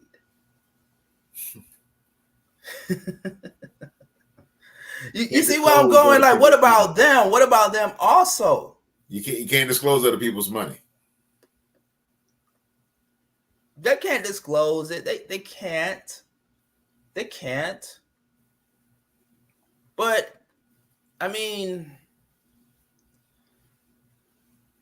look, I had a conversation with my mom. We brought up Taraji P. Henson because when the video first came out, I sent the link to my mother for her to watch it. We talked about it. And I said, well, Mom, being the objective thinker that I am, Taraji P. Henson is doing a bit way more better than most of us in America right now. I'm just saying, she's doing a little bit more better than most of us. A little bit. I ain't saying a whole lot, but a little bit more better. I don't know. I think there's a pay disparity going on with a lot of people right now.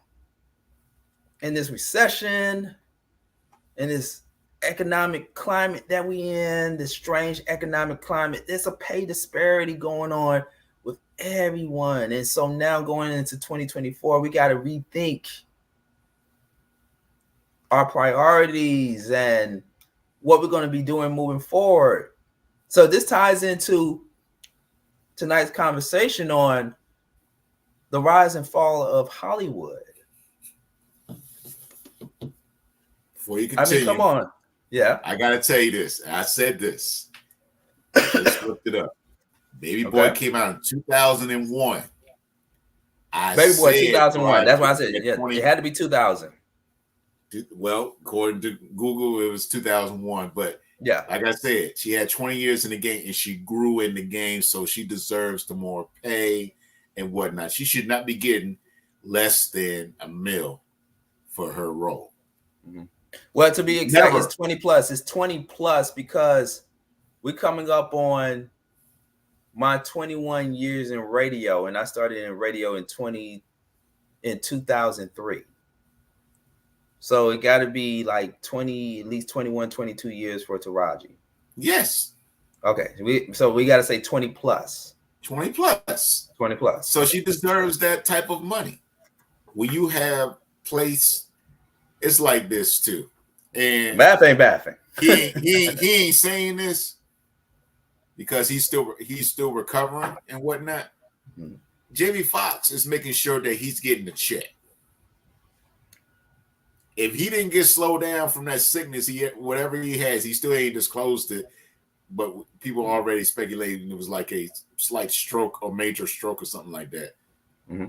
If he hadn't been slowed down, who knows what he would have done? And if he had finished that movie here in ATL, who knows and whatnot. So, and he has won a Grammy. Not a Grammy. No, he didn't win a Grammy. He won an Oscar and a Grammy. So he won both. Okay, so he got both. So yeah. He's writing his check. Monique actually won a Oscar, but after she won the Oscar, that's when, in my opinion, like I said, her delivery messed her up. She said truth, but she messed her up by the delivery, how she did it. Taraji was happened to have it in her heart, and she bust out on an interview. So it's not harsh on how she did it and whatnot.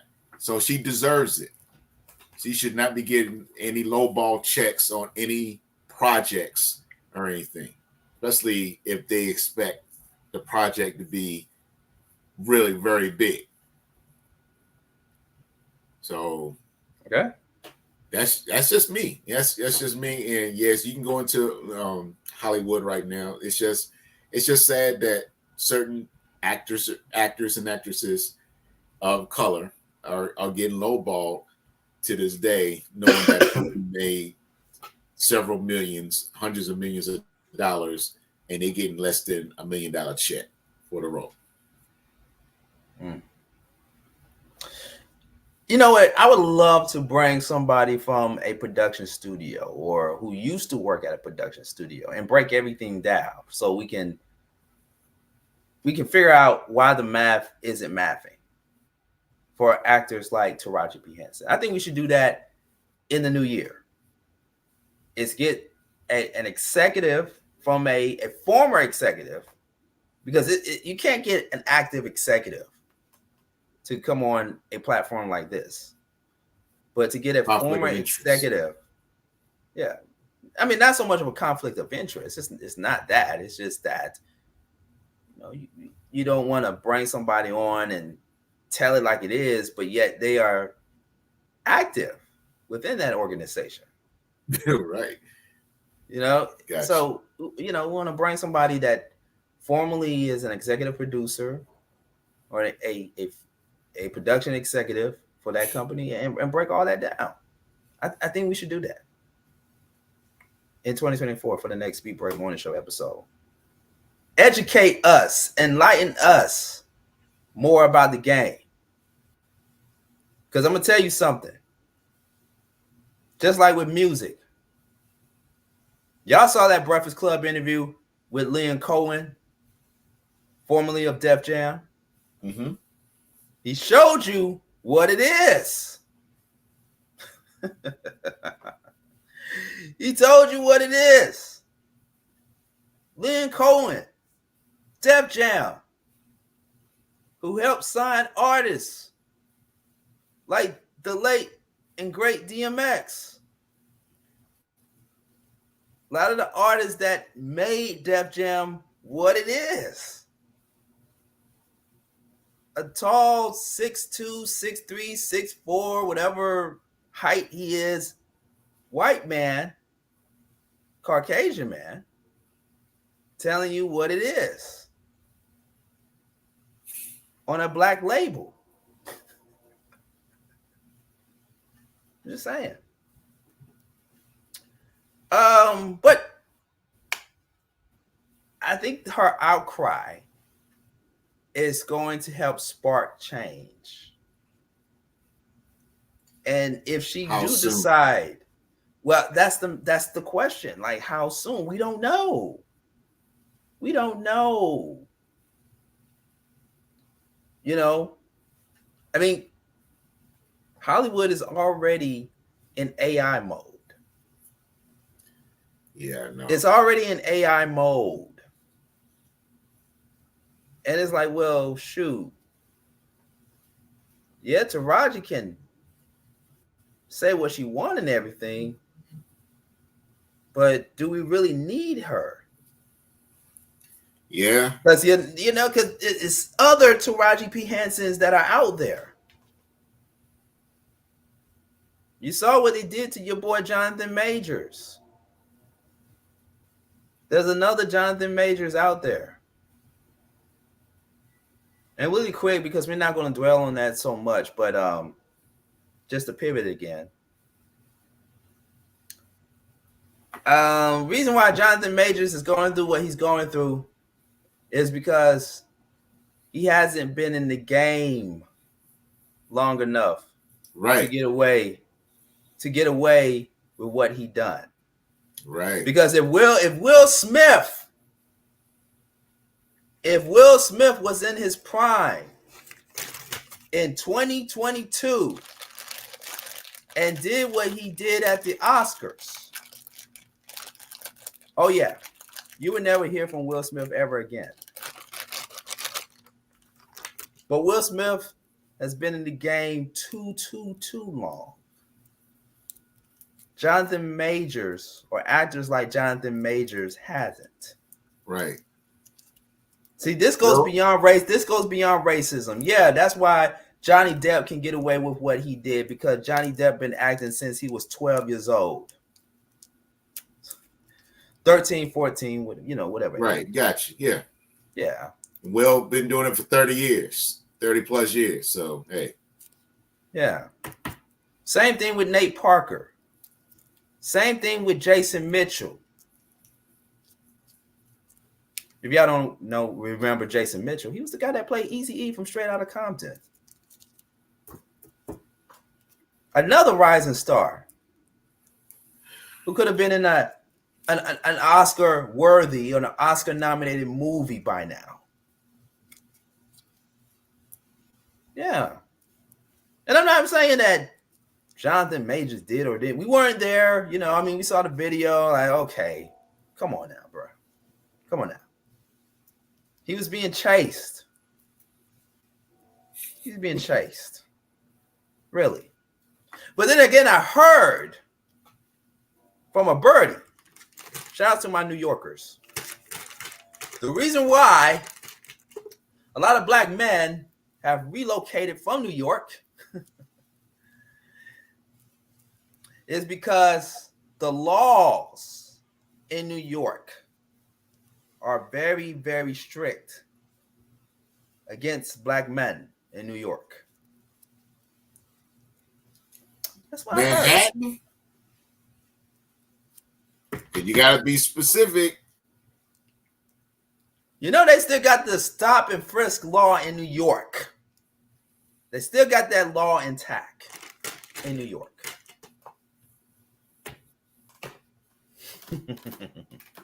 Now, if he was in the South, if he was here in Georgia and Atlanta and that happened, yeah, probably would have found him not guilty on all accounts.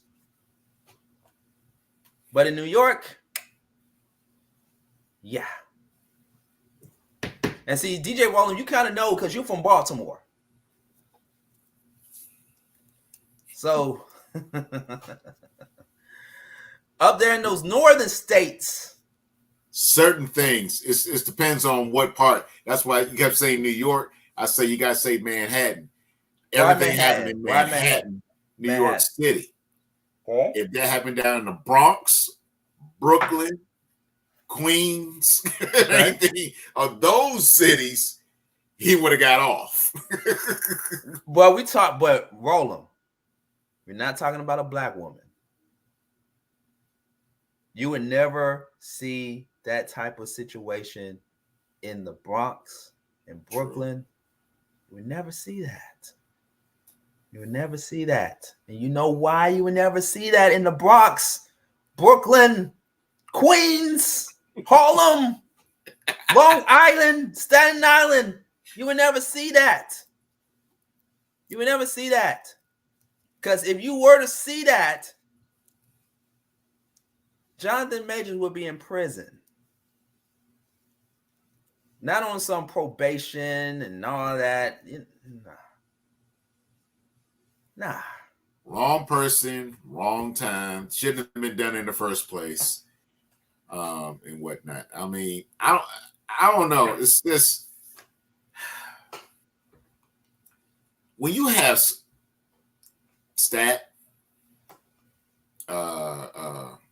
good representation of yourself, a celebrity and whatnot, I'm like, you gotta watch out who the heck you're around, because someone is going to try to set your ass up because you did not give them the type of day that they really wanted.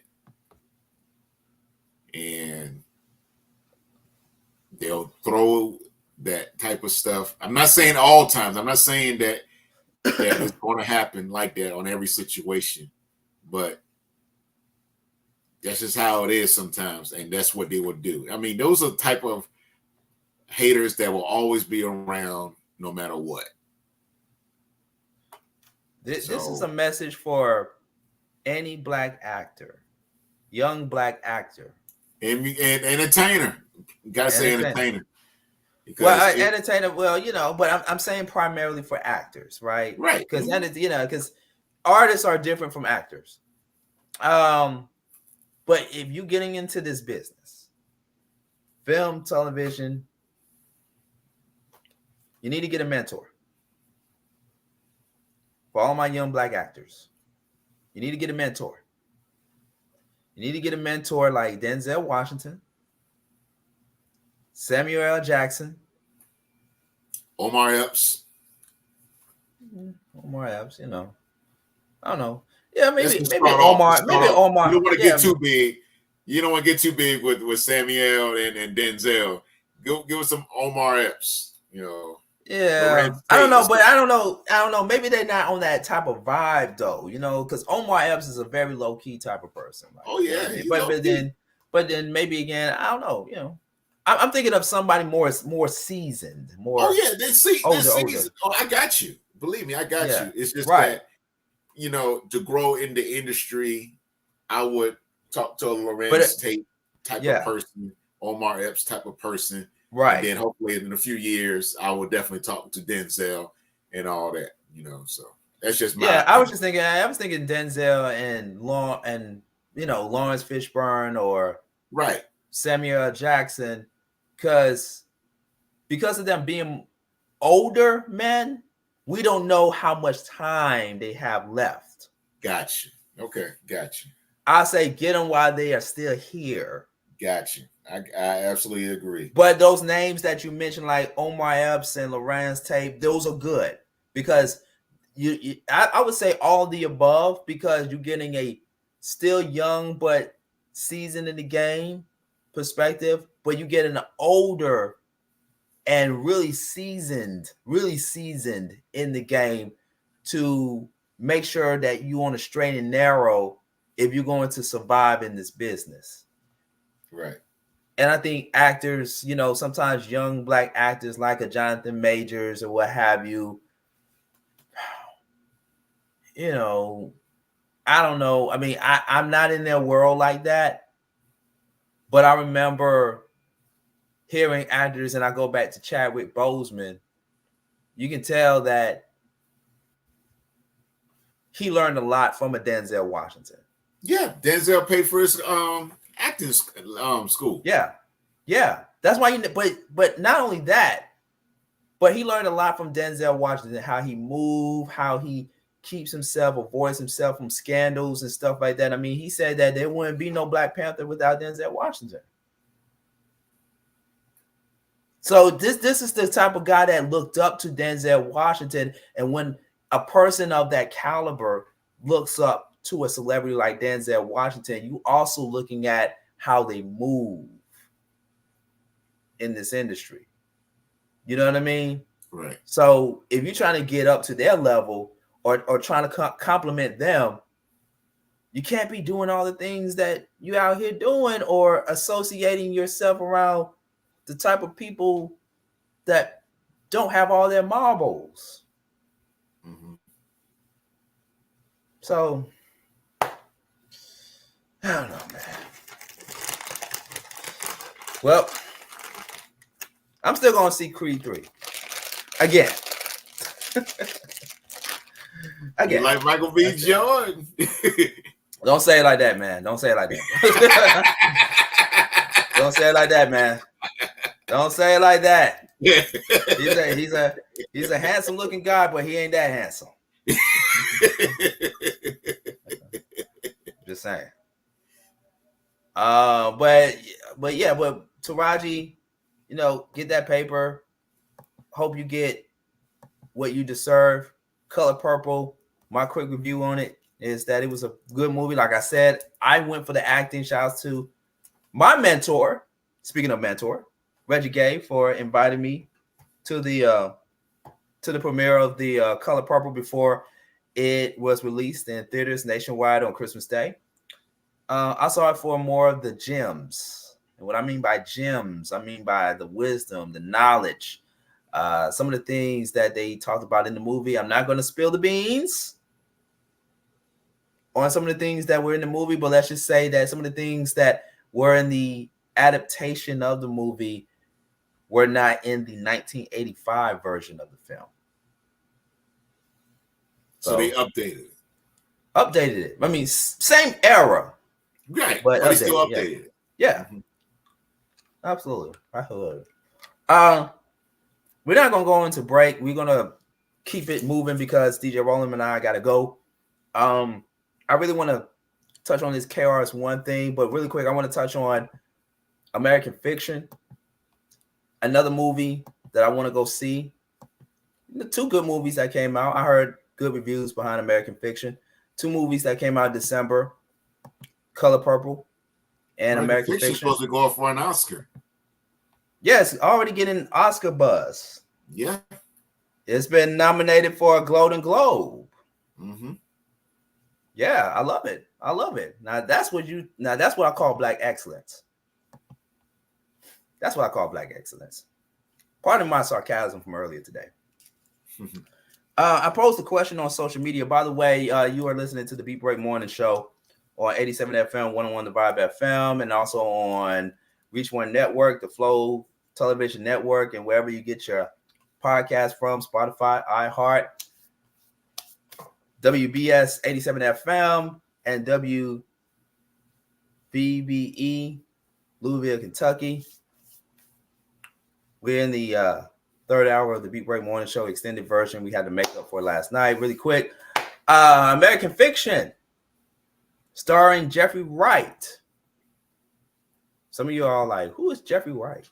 Well, he's been in a lot of movies. His movie that really made him a very big star, in my personal opinion, was when he portrayed Basquiat, the painter. But I also really liked him in Shaft when he played that villain.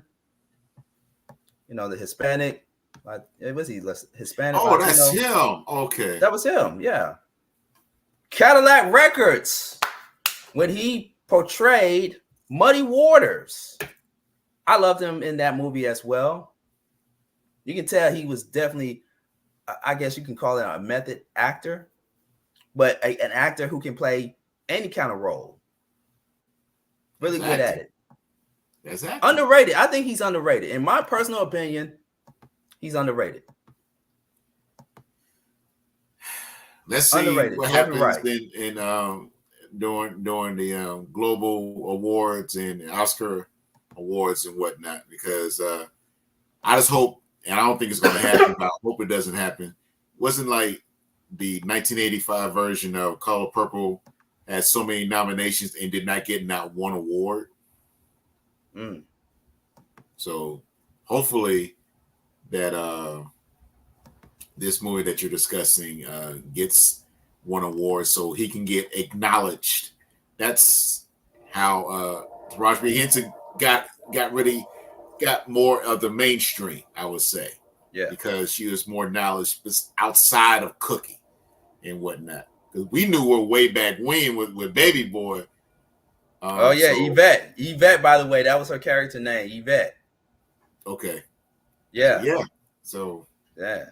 She was the type of woman that you definitely could not bring home to mama at first. Well, some of these kids out, they bring any daggone thing home, man. I'm trying to tell you. But yeah, American Fiction, 2023 American comedy drama film written and directed by Cord Jefferson in his feature directorial debut based on the 2001 novel. 2001, the same year as Baby Boy, by the way. The film follows a frustrated novelist professor who jokingly writes an outlandish, stereotypical black, using air quotes here, black book out of spite, only for the book to be published and receive widespread fame and acclaim. The movie also stars an A-list of celebrities from Tracy Ellis Ross, Issa Rae, Sterling K. Brown, Erica Alexander, Adam Brody, Keith David, and the list goes on and on and on. I haven't saw the movie yet. I do plan to go see it. I heard some great reviews about it. I posed this question on social media the same day that I thought me and DJ Roland was going to come on. And the question was, do you think Spike Lee's 2001 film Bamboozled is similar to American Fiction? Now, Roland, have you seen the movie Bamboozled? Mm-hmm. You have. That's the one with Damon Wayans, right? Yep, Damon Wayans, Jada Pinkett Smith. Right. I saw it. What are your thoughts? From what I remember, it was a good movie, and compared to what I'm looking at the clips of American Fiction and whatnot, it's just two different eras. How it's portrayed. I didn't kind of like Bamboozle. I see why he made it. I didn't really like it like that. You didn't like it? What you didn't like about it? I don't know. Maybe because I was basically showing my age. I was 25 when I saw it. So you was 25. So you was looking at it from your 25 eyes compared to your 40-something eyes. Right. Exactly. Okay. So you grow. You know what I'm saying? So I'm like, okay, because back in those days, my mindset was, it's so different, so much different then compared to now and whatnot, because I was a very young man, and trying to learn myself. And I didn't see things in that light. I know what Tuskegee has taught me, but I didn't see it in that light, because if I had more of those type of friends from Tuskegee to hang with me in my 20s, I'd probably be ahead of myself right now, but who knows? But I only had like 1-2 good friends that I still talk to from Tuskegee. But if I had the other guys that I went to class with and, lived in the dorms and stuff, I'm probably looking at a different light of DJ Roland, but it is what it is. But that's how I saw Bamboozle, how it portrayed the world. I give, in my opinion, at that time, I gave it a C. I like Spike Lee. At that time. Yeah, at that time. Would you go back and watch it? Yeah. If you go back and watch it with your 40-something-year-old eyes, do you think you would probably give it a better rating? I probably had to give it a whole different grade and whatnot to kind of see why I was thinking that way in my 20s. Okay. So let me kind of add some context to why I put the question out there. Is American Fiction, the movie 2023, similar to Spike Lee's film Bamboozled that came out in 2001? So let me add some context to it. So for those who have never seen the movie Bamboozled, it was a Spike Lee film. It was very underrated.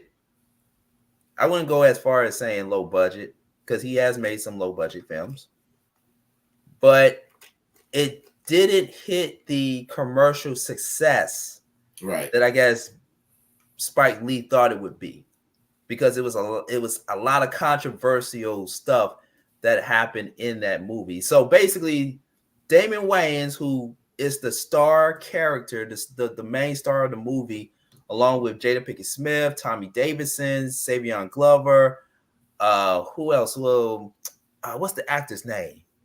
Damn.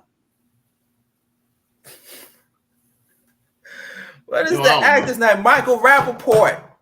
There we go. Michael Rappaport. And also Yasin Bey, better known as Mos Def. Damon Wayans plays a television executive for a white-owned TV network. And Damon Wayans as Delacroix, that was his character name in Bamboozled. He pitches to his boss, Michael Rappaport, a couple of ideas that highlights Black people in a positive light, but as actors. So he's coming to his boss with ideas that are similar to, the Cosby Show and other Black content that showcases Black actors, Black talent in a positive light. And the boss didn't like any of them. His boss is like, give me something that is stereotypical. Basically, he didn't say that outright now, but he wanted something that was, of course, stereotypical to Black people. Delacroix did not want to do that, but he was in his contract, and he realized, okay, if he doesn't deliver and tries to quit, he would get sued. So what does Delacroix, portrayed by Damon Wayans, what he does is he comes up with an idea and takes 2 Black homeless men off the street and offer them a position to be stage talent in blackface. Minstrel show, basically. So he pitches the idea to Michael Rappaport's character in the movie, and he likes it. So they greenlit the show. It's kind of like a show, but set on stage. Set on stage, right? It's stage play. It's like a stage play type of show. And you have these 2 characters that are coons. They eating watermelon, eating chicken, they dancing and stuff. They're stereotypical coons. But Damon Wayans' idea of doing that was to get him fired. From the company. But the show, as opposed to quitting. However, it backfires because the show becomes an instant success. At first, when it premiered, people was like, wait a minute. This is offensive. This got to be taken down. We boycotting it. But there's an audience for that. And it starts getting highly acclaimed. But of course, with any type of project, whether it's a television show or a film that is highly acclaimed, it comes with controversy and even consequences, violent ones, which you will see in the movie Bamboozle if you happen to watch it. I say all that to say, to me, it is kind of similar to American Fiction. Because in American Fiction, Jeffrey Wright, who plays the author in the film,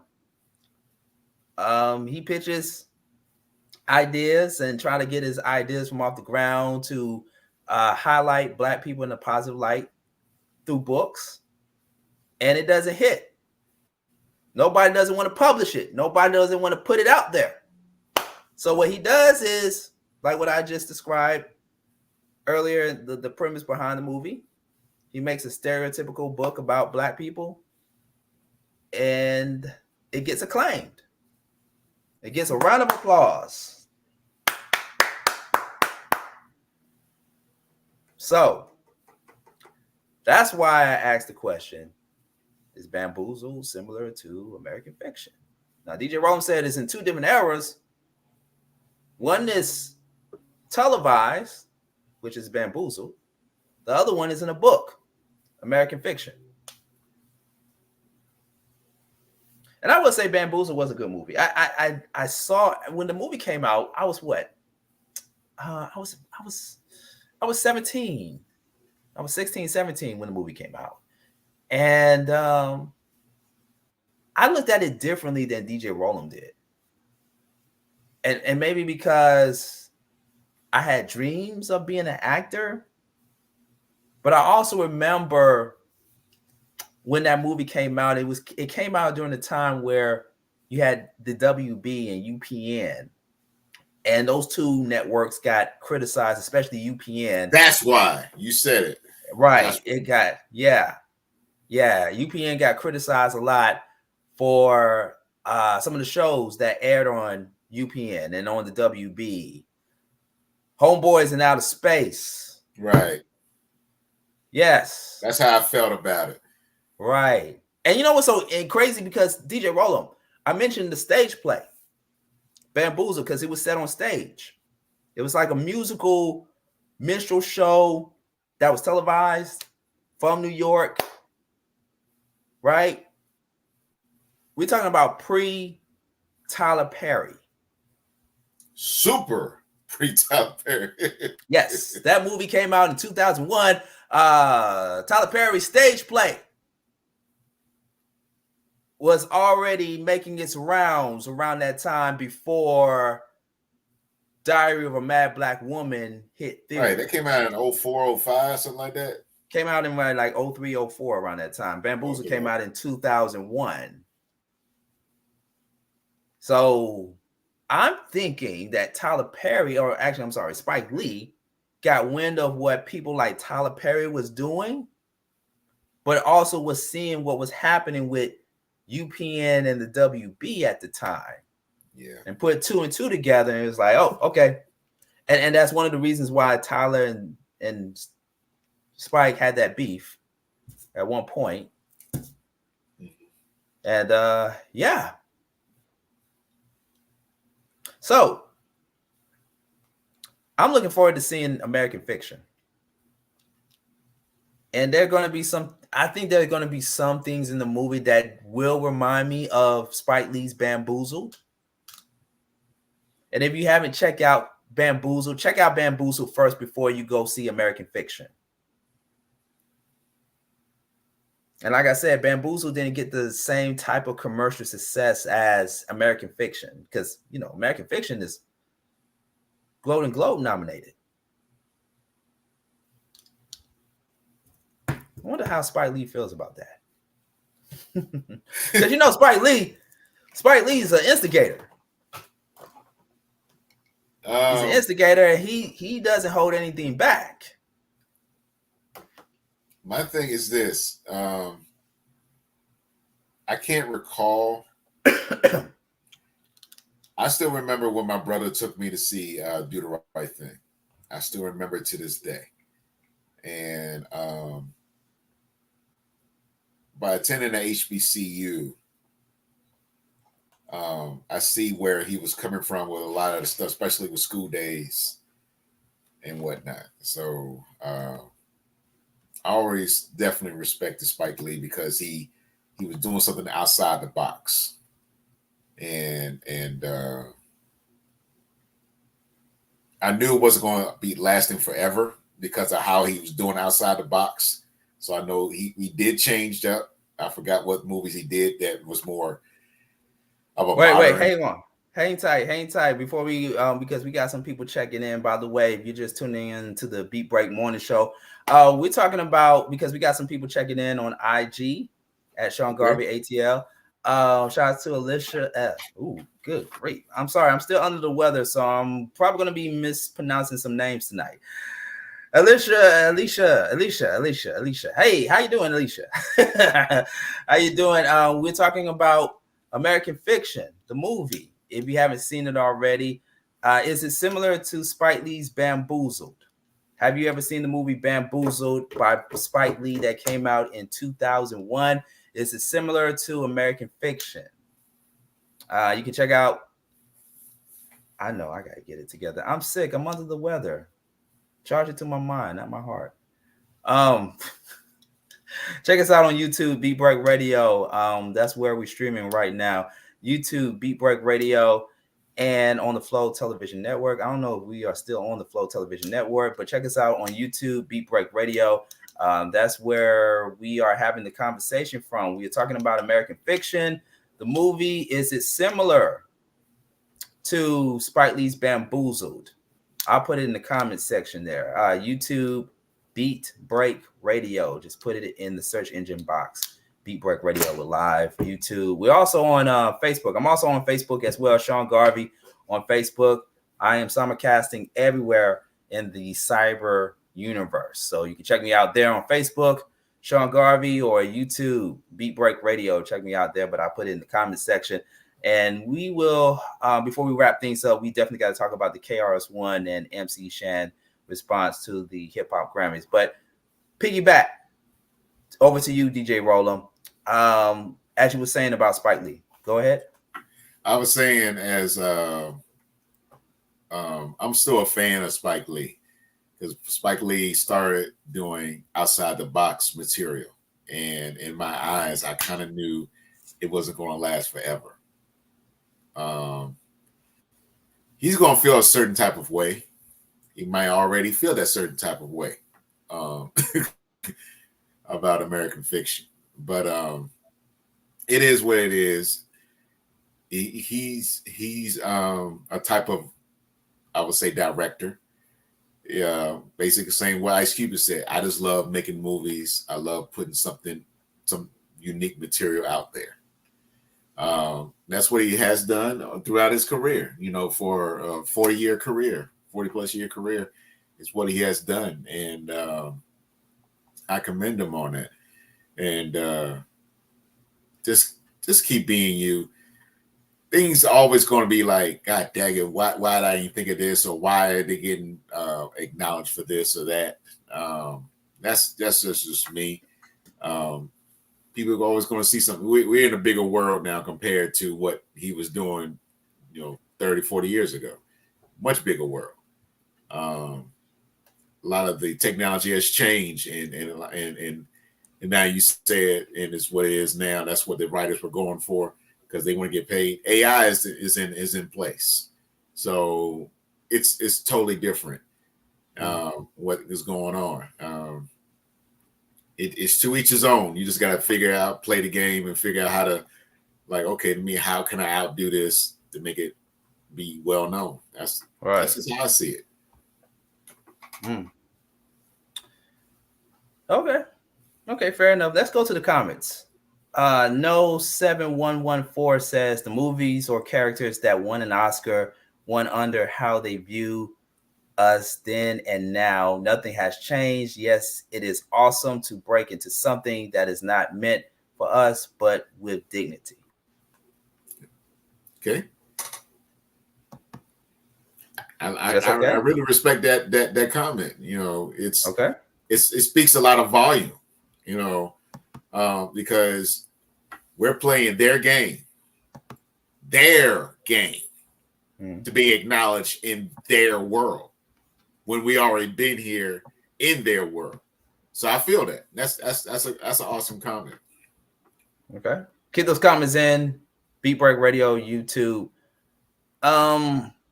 But yeah, I think Spike Lee was definitely on to something when he came out with Bamboozled. Actually, Bamboozled was one of my favorite movies from Spike Lee. Really? It was. Yeah. It was very underrated, controversial, but he was on to something. And I think at that time it needed to be seen, because think about it, DJ Rollum. You look at rap videos. You look at some of the stuff that we see, whether it's on social media, because social media is a form of TV to a certain extent. And even in rap videos and in the music that we hear a lot on commercial radio, mainstream radio, a lot of it is minstrel. I'm not gonna cap. A lot of it is minstrel. Blackface. A lot of it is minstrel. And yeah, you can say, oh, well, it's just for entertainment purposes and all that. People take what they see on television a lot and think that it's their own reality. Sad. Yeah. And that's why I'm so looking forward to going to go and see the movie American Fiction. Because it's coming from the viewpoint of a person who's not only frustrated, DJ Rollum, but it's coming from the viewpoint of somebody who wants to see us do better.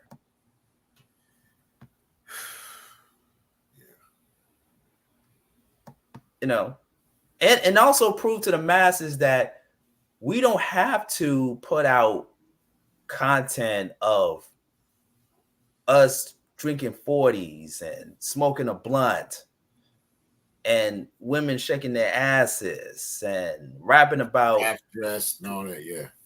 Yeah, I mean, shaking, you know, showing off our guns and doing all this stereotypical stuff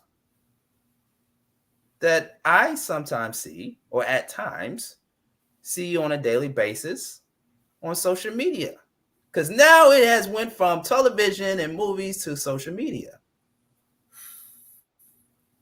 And that's a sad state of affairs. Just saying. Yeah, man. Really quick, because we only got a little bit of time left. Definitely check out American Fiction. And when I get a chance to see, when I check it out, I'm gonna come back on the Beat Break Morning Show and let you all know what I thought about it. KRS-One and MC Shan respond to the Grammys Hip Hop 50th tribute, whereas KRS-One says, "You get no respect here, son." But he didn't say the son part. I just added that in. You get no respect. So KRS-One went on a rant. I mean, I guess he was asked by an interviewer why he turned down the invitation to appear to the 50th Grammy celebration for hip hop. Of course, you know, it's the year of hip hop, 50th celebration, 50th anniversary celebration. You know, and you know, people like Questlove and LL Cool J, they've been very, very heavy behind these different events that they've been holding to commemorate the 50th anniversary for hip hop throughout this entire year, right? Right. And people like KRS-One was invited, and KRS-One turned it down. He turned it down, and it was because he felt that throughout the years, the Grammys did not respect hip hop as a culture. The Grammys did not want to give hip hop its flowers. The Grammys did not want to give rap artists, hip hop artists their respect throughout the years.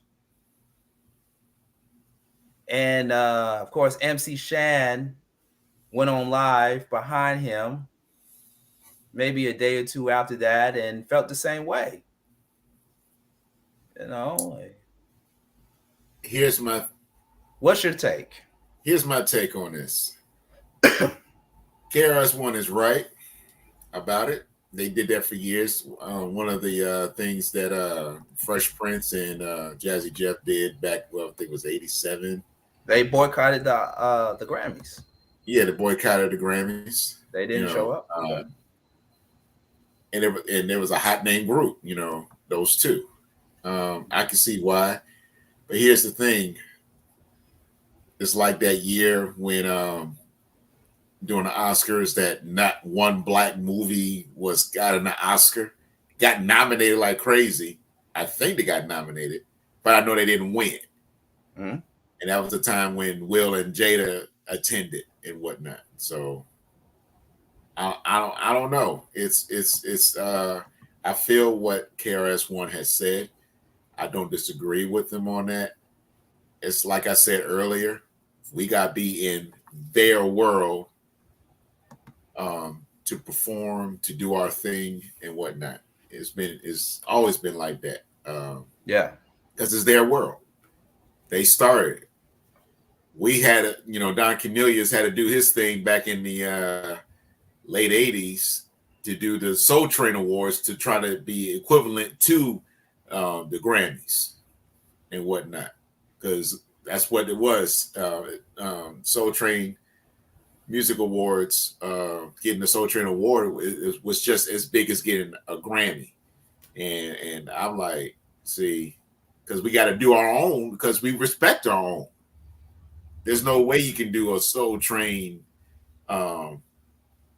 award ceremony without having hip hop in it. Okay. So just because we do our thing unique, that the masses don't understand, don't see where we're from because they haven't grew up in it, or whatever the case may be. Things they like, well, don't it may mess up the ratings. It's going to scare the kids or whatever the case may be, because they're in their silver spoon type of living style. They don't see what goes on in the streets. They don't understand the ghetto or whatever the case may be, the working class and whatnot. You know, so that's why I appreciate what Dr. Dre discovering Eminem and whatnot showed that, okay, it does exist in the white culture, the Caucasian culture. It does exist. You know, I can bring somebody out, you know, the Beastie Boys, you know, there's another group, I can't think of his name. I know they sing the Gas Face. I just can't think of their name and whatnot. You're talking about Third Base. Third Base. Yeah. Thank you. Yep. Yeah. So they seen it and whatnot. And Eminem, the reason why he got the stardom he got, in my opinion, is because of Dre. Because Dre discovered him and he put him out there like that. You know, Beastie Boys did their thing, and the Third Base did their thing, but they ain't get the clout, the status, not the clout, the status as Eminem did. You know, so but it existed, and I guess the fear of how people view it, like, ooh, you know, then they want to understand it, and it's just appreciate its music. It's like what they do with these daggone movies. You know, it's, I guess, like I said, I agree with KRS-One, but to me, be out there for us. I understand that. I respect it, but be out there for us. If Ice-T, the way he is so vocal on X and whatnot, he does not give a F at all. He puts out daily quotes every day about how the haters are out there and whatnot, and it never goes away. Period. Okay. So that's how I feel Ice-T. So if Ice-T can do it, KRS-One should have done it. Okay. So I'm going to come in with a question, and I'm going to have to respectfully disagree with KRS-One. I'm going to have to disagree with KRS-One. I understand where he's coming from. I would have agreed with KRS-One 40 years ago. I would have agreed with him 40 years ago. My question is, what does then got to do with now? Because this is 50th of hip hop. So when KRS-One talk about they, and MC Shan talk about they, and I respect them because they are one of the pioneers of hip hop. Right. But who is they? See, I like to ask questions like that. Like, one, what does then got to do with now? And then two, who is they? Because they, those same people who didn't want Fresh Prince and DJ Jazzy Jeff to be highlighted at the Grammys, and didn't want to give a lot of notoriety to rappers at that time, are they still working behind the scenes at the Grammys? I don't think so. I don't think so. It's a lot more diverse now than ever before. Right. I mean, 40, 50 years ago, a person like LL Cool J could not host the Grammys. He could not. Right. A person like LL Cool J could not do the things that he has done over the past few years at the Grammys 50 years ago. Some of the hip-hop performances that you have seen over the years, 15, 20 years thus far, would have not happened at the Grammys 50 years ago. Things change. That's just like saying, oh, well, we're not going to go to this particular restaurant, even though it's not owned by a black person. We're not going to go to this particular restaurant. You don't get no respect here because you never respected us before. But you got black folks working at these restaurants. You got black folks working at these restaurants. Management at those restaurants. They and some of the people that work at these restaurants are, like what you just said, DJ Rollum, are in management that are black. I want y'all to marinate on that, because what we need to stop doing in our culture, in our community, is that we got to stop looking at the negativity and everything. We got to stop that.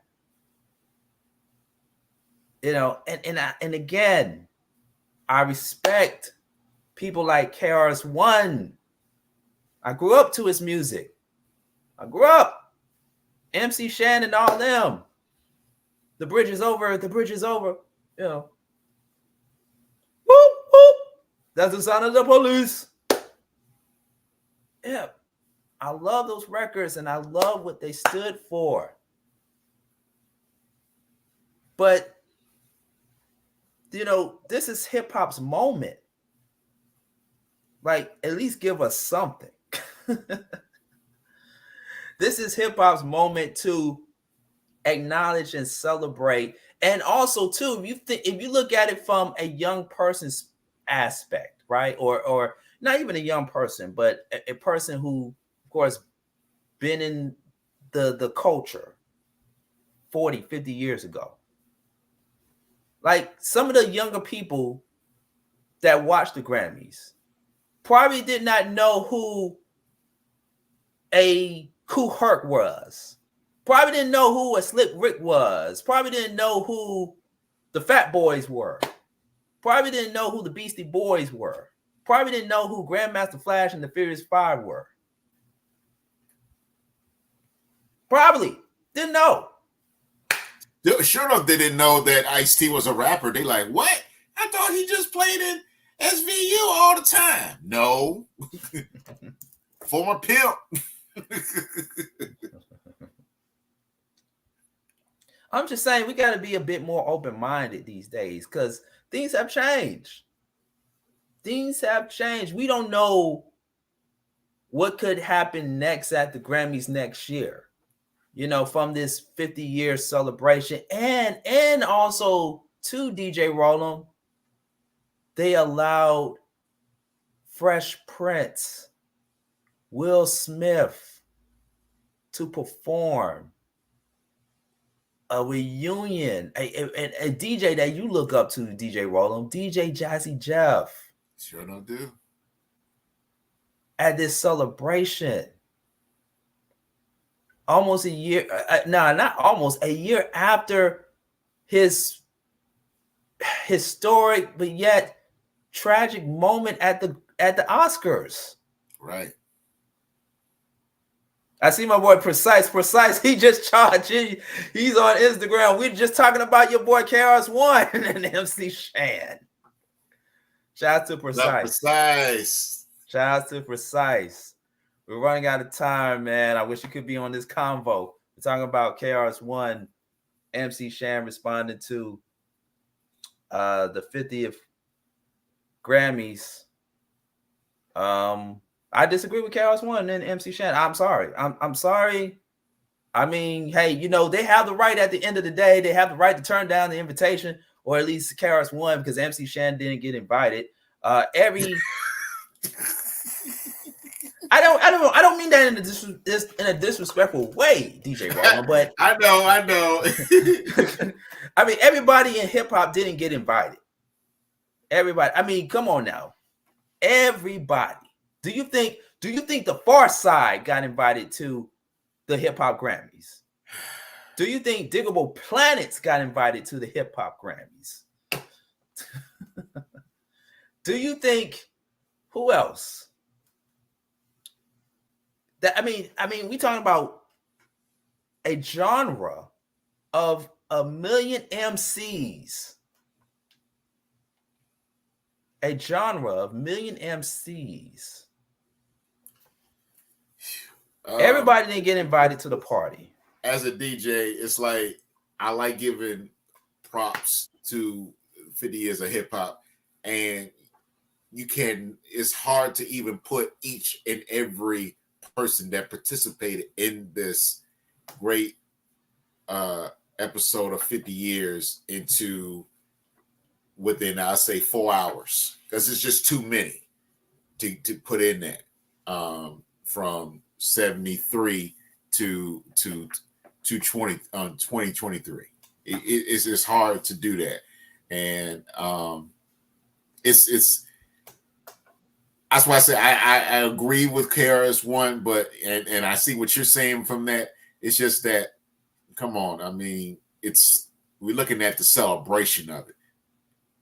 That's what I'm saying. I respect what he's saying, but I'm looking at the celebration.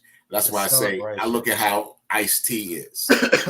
If people follow Ice-T, and see the stuff that he has said, and he talks about current stuff that he's gone through and whatnot, and how haters are going to be there forever to the day you die, and then they're going to probably still hang around after your death just to see what can they else say. Mm-hmm. So if he can do it, hey. So if this celebration was to air on, let's say, on a BET, which is not black owned, TV One is, right? You know, would KRS-One would have showed up? I mean, I'm just saying. Do you think KRS-One would have showed up if it aired on BET? If it aired on TV the one that showed the Soul Train Awards. Soul Train Awards was not on regular TV. BET was the main BET and Paramount Plus. Right. Well, before Paramount Plus, I'm talking about during the beginning stages of Soul Train Awards. Oh, okay. BET was the main source to see that show. So if Soul Train was doing anything with 50 years of hip hop, I know they did. I'm just saying, yeah, and they invited KRS-One to it. Yeah, he'll show up for that in a heartbeat, because that's pure black right which there. Is he under got a Soul Train Award before, which is under the same umbrella as CBS, because they are all owned by Viacom. Oh yeah. All that. So I mean, a lot of our viewers and listeners don't know that from that standpoint. But yes. But yeah, it's because it's not on mainstream as on a regular mainstreaming network, NBC, CBS, ABC, and now Fox too. So if it's not on those mainstream channels, then that's why he enjoying, because of what they did in the past. And I really like how you explained it and whatnot. But we're in this stage now that I'll say, unless my boy Sean, my big boy Sean, he knows about Tribe, because I played Tribe throughout his life. If I had played KRS-One, he would know who KRS-One is. But since I ain't really play him that much, he's like, who's KRS-One? You may know who he is, but I'm just saying, for instance, unless someone is introduced to that era of hip hop, they ain't gonna know. So you should have just been out there to say, oh, that's a KRS-One. Oh, and if you saw the movie I'm Gonna Get You Sucker, you saw him at the end of the movie. It starts at home. It starts at home. There you go. Yeah. If you're only seeing a black screen, it's only because my Wi-Fi is Wi-Fi. That's all I'm saying. You mean why-bye? Why-bye? Why-bye? Why-bye? Yeah. We're getting ready to close out the show anyway. So, man, we've been on here too damn long. Man. But yeah, that's a healthy conversation. I mean, you know, celebrating hip-hop 50. I'm gonna go back and watch it. I got a lot of stuff I need to watch. Yeah, I recorded it. I really wanted to see it from beginning to end. I did record it. I'm still going to look at it and whatnot. So I really would like to check that out myself. I want to see one of the performances I definitely want to see is Fresh Prince and Jazzy Jeff. I definitely want to see that because they definitely wearing the same outfit they did wear back in '87 and whatnot, because I was definitely glued to the TV when they did perform and whatnot as a child, and I was even thinking about DJing at that time. I just know that I wanted to play music and put it together. Right. Before we get up out of here, NO7114 goes on to say, you know who, quote unquote, they are. It's the higher power. So you're saying that God?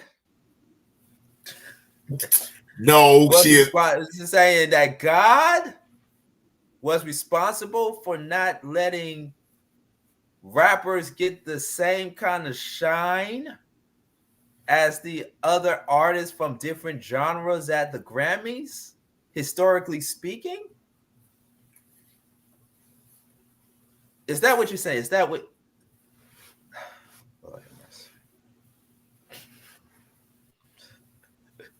I hope the higher power is in quotations. The word "they" is in quotation, not higher power. It's not a high. Yeah. Well, I believe in a higher power. I do. But no, it's two different higher powers I believe in.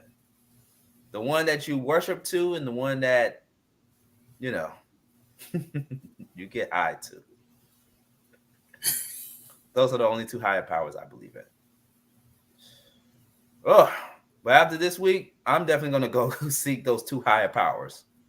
No, just one of them, because I don't dibble and dabble into that other thing. This has been the Big Break Morning Show. Last episode of 2023.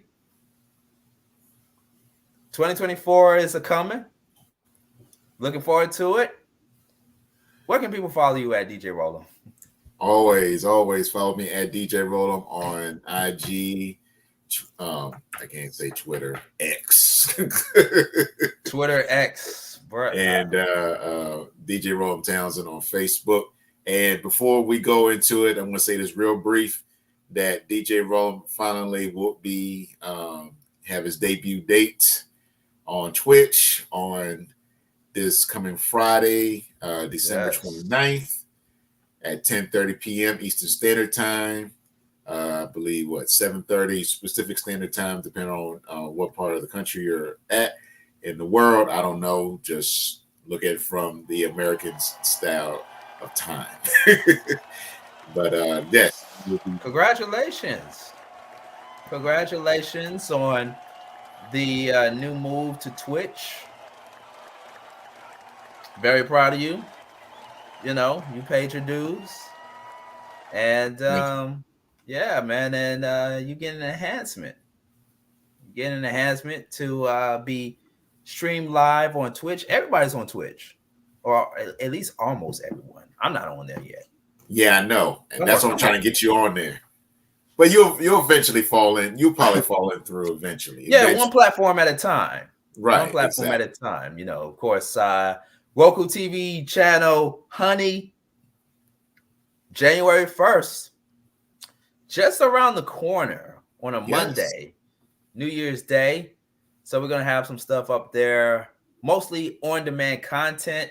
We need time to build, but don't worry, folks. You will eventually see some new stuff on Honey on your Roku TV channel. All right, so just be patient. Bear with us. It's a new endeavor that I am getting myself involved in, but in the long run, you will definitely get to see the real experience behind Honey and all the amazing content soon to be released on Honey very soon. In the meantime, pray for me, y'all. Still overcoming this bug. That's why you heard me cough every so often, but I'm getting a little bit better. Like I said, shout out to the cough drops. As you can see on IG Live, I'm on IG Live, Sean Garvey ATL. Shout out to the cough drops and the NyQuil that I will be partaking in just a few minutes. And yeah, pray for me, y'all. Pray for me. Definitely, man. Definitely. At Sean Garvey ATL on Instagram. If you're not following me, follow me there. And don't forget to subscribe to our YouTube channel. And I've been doing a poor job in not putting the YouTube banner on our screen here. If you're watching us on Reach One Network. And I reached out to some folks. I try to get as many folks as I possibly can. Man, we're trying to increase our subscription up on YouTube. Subscribe to our YouTube channel, Beat Break Radio. You can see it on our screen there. And we're trying to get at least to 1,000 before the New Year's. At least 1,000. All right. At least 1,000. All right, y'all. So thank you so much for tuning in to the Beat Break Morning Show. And to end things off, of course, this is going on the end of 2023. DJ Rollo, being the hip hop mixer, you got to close the show out with your last mix dedicated to 50 years of hip hop. Definitely. Yeah. What you going to give you something? What you going to end the show with? Phenomenal and whatnot. It's definitely most welcome of the 50 years of hip hop. Okay. 70s through the present. It's going to be phenomenal. Okay. Yeah, because we've been doing that over the past few episodes. You've been giving us some great mixes, some hip hop. So, man, looking forward to it. All right, man, about to take this NyQuil. and enjoy. Soul Dates Live this Friday at 9 p.m. We got a bonus episode, 9 p.m. Eastern Standard Time, hosted by the Ashley Monique. And that will be our last Soul Dates episode of 2023. We're going to take Soul Dates Live into a new direction. Just FYI. I'm going to implement that to the Beat Break Morning Show. But details are underway in 2024. Just be on the lookout. And Happy New Year, everybody. Happy New Year. Happy New Year to you, DJ Rollum. And Happy New Year. You and your family, man. Yeah, same to you, man. And definitely looking forward to 2024, man. A lot of big things happening with DJ Roller Productions and Reach One Communications, man. Yes, sir. Yes, sir, man. So until the next time, we will talk to you again in 2024. Stay tuned for the Caffeine and NG Drink Mix with our very own DJ Rollum, dedicating 50 years of hip-hop and all weekend. Beat Break Morning Show, hip-hop interviews. We got hip-hop interviews that we're going to be airing, marathon, all weekend long, DJ Rollum. Interviews from the Grandmaster Flash, Furious 5. Who else, man? Sparky D. Eric Sermon. Remember that? Oh, yeah, definitely him. Yeah, Eric Sermon. DJ 360. So many great interviews, man. Just to commemorate the last couple of days of Hip Hop 50. All right. 87 FM, 101 The Vibe FM, man. We out. Yep. Peace, y'all. Happy New Year. Happy New Year. Yeah.